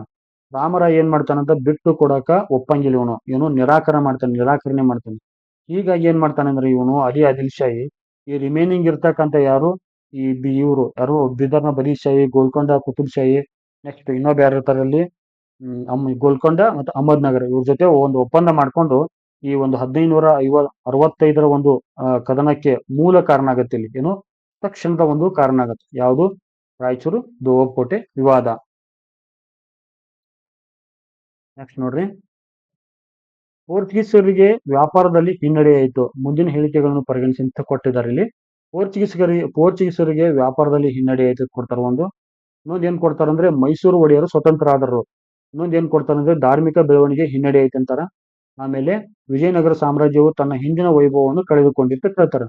ಏನ್ ಕೇಳ್ತಾರೆ ನೋಡೋಣ. ಮೇಲಿನ ಯಾವು ತಾಳಿಕೋಟೆ ಅಥವಾ ರಕ್ಕಸ ತಂಗಡಿ ಅಥವಾ ಬನ್ನಿಹಟ್ಟಿ ಕದನದ ಪರಿಣಾಮಗಳಾಗಿವೆ ಅಂತ ಕೊಟ್ಟಿರ್ತಾರ. ನೋಡೋಣ ಏನ್ ಕೊಡ್ತಾರ ಆಪ್ಷನ್ಸ್ ಅನ್ನ. ಸ್ನೇಹಿತರೆ, ಇಲ್ಲಿ ಆಪ್ಷನ್ಸ್ ಏನು, ಆಪ್ಷನ್ ಡಿ ಏನು, ಈ ಒಂದು ತಾಳಿಕೋಟೆ ಕದನದ ಪರಿಣಾಮಗಳನ್ನು ನೋಡ್ಬೇಕಾದ್ರೆ ನಾವು ಪೋರ್ಚುಗೀಸರ ಒಂದು ವ್ಯಾಪಾರದಲ್ಲಿ ಹಿನ್ನಡೆ ಆಗತ್ತೆ. ಯಾಕಂದ್ರೆ ಇವರು ಒಂದು ಈ ಕಾಳಗ ನಂತರ ವಿಜಯನಗರ ಸಾಮ್ರಾಜ್ಯ ಸಂಪೂರ್ಣ ಹಾಳಾದ ಮೇಲೆ ಇವರು ಕೇವಲ ಗೋವಾಕ್ಕೆ ಮಾತ್ರ ಸೀಮಿತ ಆಗ್ತಾರೆ. ಸೊ ಈ ಕಡೆ ನಮ್ಮ ಕರ್ನಾಟಕದ ಒಂದು ಭಾಗದಲ್ಲಿ ವ್ಯಾಪಾರ ಮಾಡಕ್ಕೆ ಅವ್ರಿಗೆ ಸಾಧ್ಯ ಆಗಲ್ಲ. ಇನ್ನು ವಿಜಯನಗರ ಸಾಮ್ರಾಜ್ಯದ ಒಂದು ಸಾಮಂತರಾಗಿರ್ತಾರೆ ಇವ್ರು, ಮೈಸೂರು ಒಡೆಯರು. ಅವ್ರಾದ್ಮೇಲೆ ಏನಾಗತ್ತೆ ಅಂದ್ರೆ ಇವ್ರು ಸ್ವತಂತ್ರ ಆಗ್ತಾರ. ಇನ್ನು ಧಾರ್ಮಿಕವಾಗಿ ಇರ್ತಕ್ಕಂಥ ಒಂದು ಏನು, ಧಾರ್ಮಿಕ ಬೆಳವಣಿಗೆ ಹಿನ್ನಡೆ ಆಗತ್ತೆ. ಯಾಕಂದ್ರೆ ವಿಜಯನಗರ ಸಾಮ್ರಾಜ್ಯ ಕಾಲದಲ್ಲಿ ಈ ಶೃಂಗೇರಿ ಮಠ, ಮತ್ತೆ ತಿರುಪತಿ, ಇನ್ನು ಶ್ರೀಶೈಲ, ಆಮೇಲೆ ಕಾಳಹಸ್ತಿ ಅಂತ ಪ್ರಸಿದ್ಧ ಧಾರ್ಮಿಕ ಕೇಂದ್ರಗಳಿಗೆ ಇವರು ಇದನ್ನ ಕೊಡ್ತಿರ್ತಾರೆ. ಏನ್ ಕೊಡ್ತಿರ್ತಾರೆ ಅಂದ್ರೆ ದತ್ತಿಗಳನ್ನ ಕೊಡ್ತಿರ್ತಾರೆ. ಸೊ ಈ ಒಂದು ಸಾಮ್ರಾಜ್ಯ ನಾಶವಾದ ಮೇಲೆ ಏನಾಗುತ್ತಂದ್ರೆ ಇಂಥ ಒಂದು ಧಾರ್ಮಿಕ ಪ್ರಚಾರ ಕಾರ್ಯಗಳಿಗೆ ಒಂದು ಬೆಳವಣಿಗೆಗಳಿಗೆ ಹಿನ್ನಡೆ ಕಾರಣ ಆಗತ್ತ. ಆಮೇಲೆ ವಿಜಯನಗರ ಸಾಮ್ರಾಜ್ಯ ತನ್ನ ಹಿಂದಿನ ಒಂದು ಸಂಪೂರ್ಣವಾಗಿ ಕಳ್ಕೊಂಡ್ ಬಿಡುತ್ತ. ನೀವು ಮೊನ್ನೆ ಕೂಡ ಒಂದು ಪ್ರಶ್ನೆ ಕೇಳಿದ್ರಲ್ಲಿ, ಯಾರು ಸೀಸರ್ ಪೆಡ್ರಿಕ್ ಅಂತ ಹೇಳಿ ವ್ಯಕ್ತಿ ಹೇಳ್ತಾನೆ ನೋಡ್ರಿ. ಸೀಸರ್ ಪೆಡ್ರಿಕ್ ಒಂದು ವ್ಯಕ್ತಿ ಹೇಳ್ತಾನೆ ಇಲ್ಲಿ, ಯಾವುದು ಎಸಿ ಸ್ಯಾಟ್ ಎಕ್ಸಾಮ್ ಅಲ್ಲಿ ಕೇಳಿದ್ರೆ ನೋಡಿ. ಎಸಿ ಸ್ಯಾಟ್ ಎಕ್ಸಾಮ್ ಇದು, ನಾನ್ ಎಚ್ ಕೆ ಏನ್ ಹೇಳ್ತಾನೆ ಅಂದ್ರೆ ಅವನು, ವಿಜಯನಗರ ಸಾಮ್ರಾಜ್ಯ ಒಂದು ಯಾವುದೇ ಒಂದು ಮಾನವ ಜನಾಂಗ ಅಥವಾ ಮಾನವ ನರಪೀಳಿಗಳು ಕಾಣ್ಲಿಲ್ಲ, ಅಲ್ಲಿ ಕೇವಲ ಪ್ರಾಣಿ ಪಕ್ಷಿಗಳನ್ನ ಮಾತ್ರ ನಾನು ನೋಡ್ತಾ ಇದ್ದೆ ಅಂತ ಹೇಳ್ತಾನೆ ಯಾರು, ಸೀಸರ್ ಫೆಡ್ರಿಕ್. ಸ್ನೇಹಿತರೆ, ಇಲ್ಲಿಗೆ ಈ ಒಂದು ಪಾರ್ಟ್ 2 ಒಂದು ನೋಡಿದ್ವಿ ನಾವು ಸಂಪೂರ್ಣವಾಗಿ. ಏನು, ವಿಜಯನಗರದ ಒಂದು ಪಾರ್ಟ್ 2 ಒಂದು ನೋಡಿದ್ದೀವಿ ಇಲ್ಲಿ. ಈ ಒಂದು ವಿಚಾರದಲ್ಲಿ ನಾವು ಒಂದು ಸಾಳುವ ಮಣಿತನ ಮತ್ತು ತುಳು ಮಣಿತನ ಸಂಪೂರ್ಣವಾದ ಮಾಹಿತಿಗಳನ್ನ ಡಿಸ್ಕಸ್ ಮಾಡಿದೀವಿ. ಮುಂದಿನ ಒಂದು ವಿಡಿಯೋದಲ್ಲಿ ಫೈನಲ್ ವಿಡಿಯೋದಲ್ಲಿ 3ನೇ ಒಂದು ಭಾಗದಲ್ಲಿ ವಿಶೇಷವಾಗಿ ಈ ಅರವೀಡು ಮಣಿತನ, ಆಮೇಲೆ ವಿಜಯನಗರದ ಒಂದು ಏನು, ವಿಜಯನಗರದ ಎಂಪೈರ್ದ ಸಾಹಿತ್ಯ, ಆಡಳಿತ ಮತ್ತು ಕಲೆ ಮತ್ತು ವಾಸ್ತುಶಿಲ್ಪ ಮತ್ತು ವಿದೇಶಿಯರು ಕಂಡಂತೆ ವಿಜಯನಗರ ಎಂಬ ಒಂದು ವಿಚಾರಗಳನ್ನ ಡಿಸ್ಕಸ್ ಮಾಡೋಣ. ವಿದೇಶಿಯರು ಕಂಡಂತೆ ವಿಜಯನಗರ ಎಂಬ ವಿಚಾರಗಳನ್ನ ಸಂಪೂರ್ಣವಾಗಿ ಡಿಸ್ಕಸ್ ಮಾಡೋಣ. ಸ್ನೇಹಿತರೆ, ಈ ಒಂದು ನೀವು ವಿಡಿಯೋ ನೋಡಿದಕ್ಕಾಗಿ ನಿಮ್ಮೆಲ್ಲರಿಗೂ ಕೂಡ ಧನ್ಯವಾದಗಳು. ಶುಭ ದಿನ.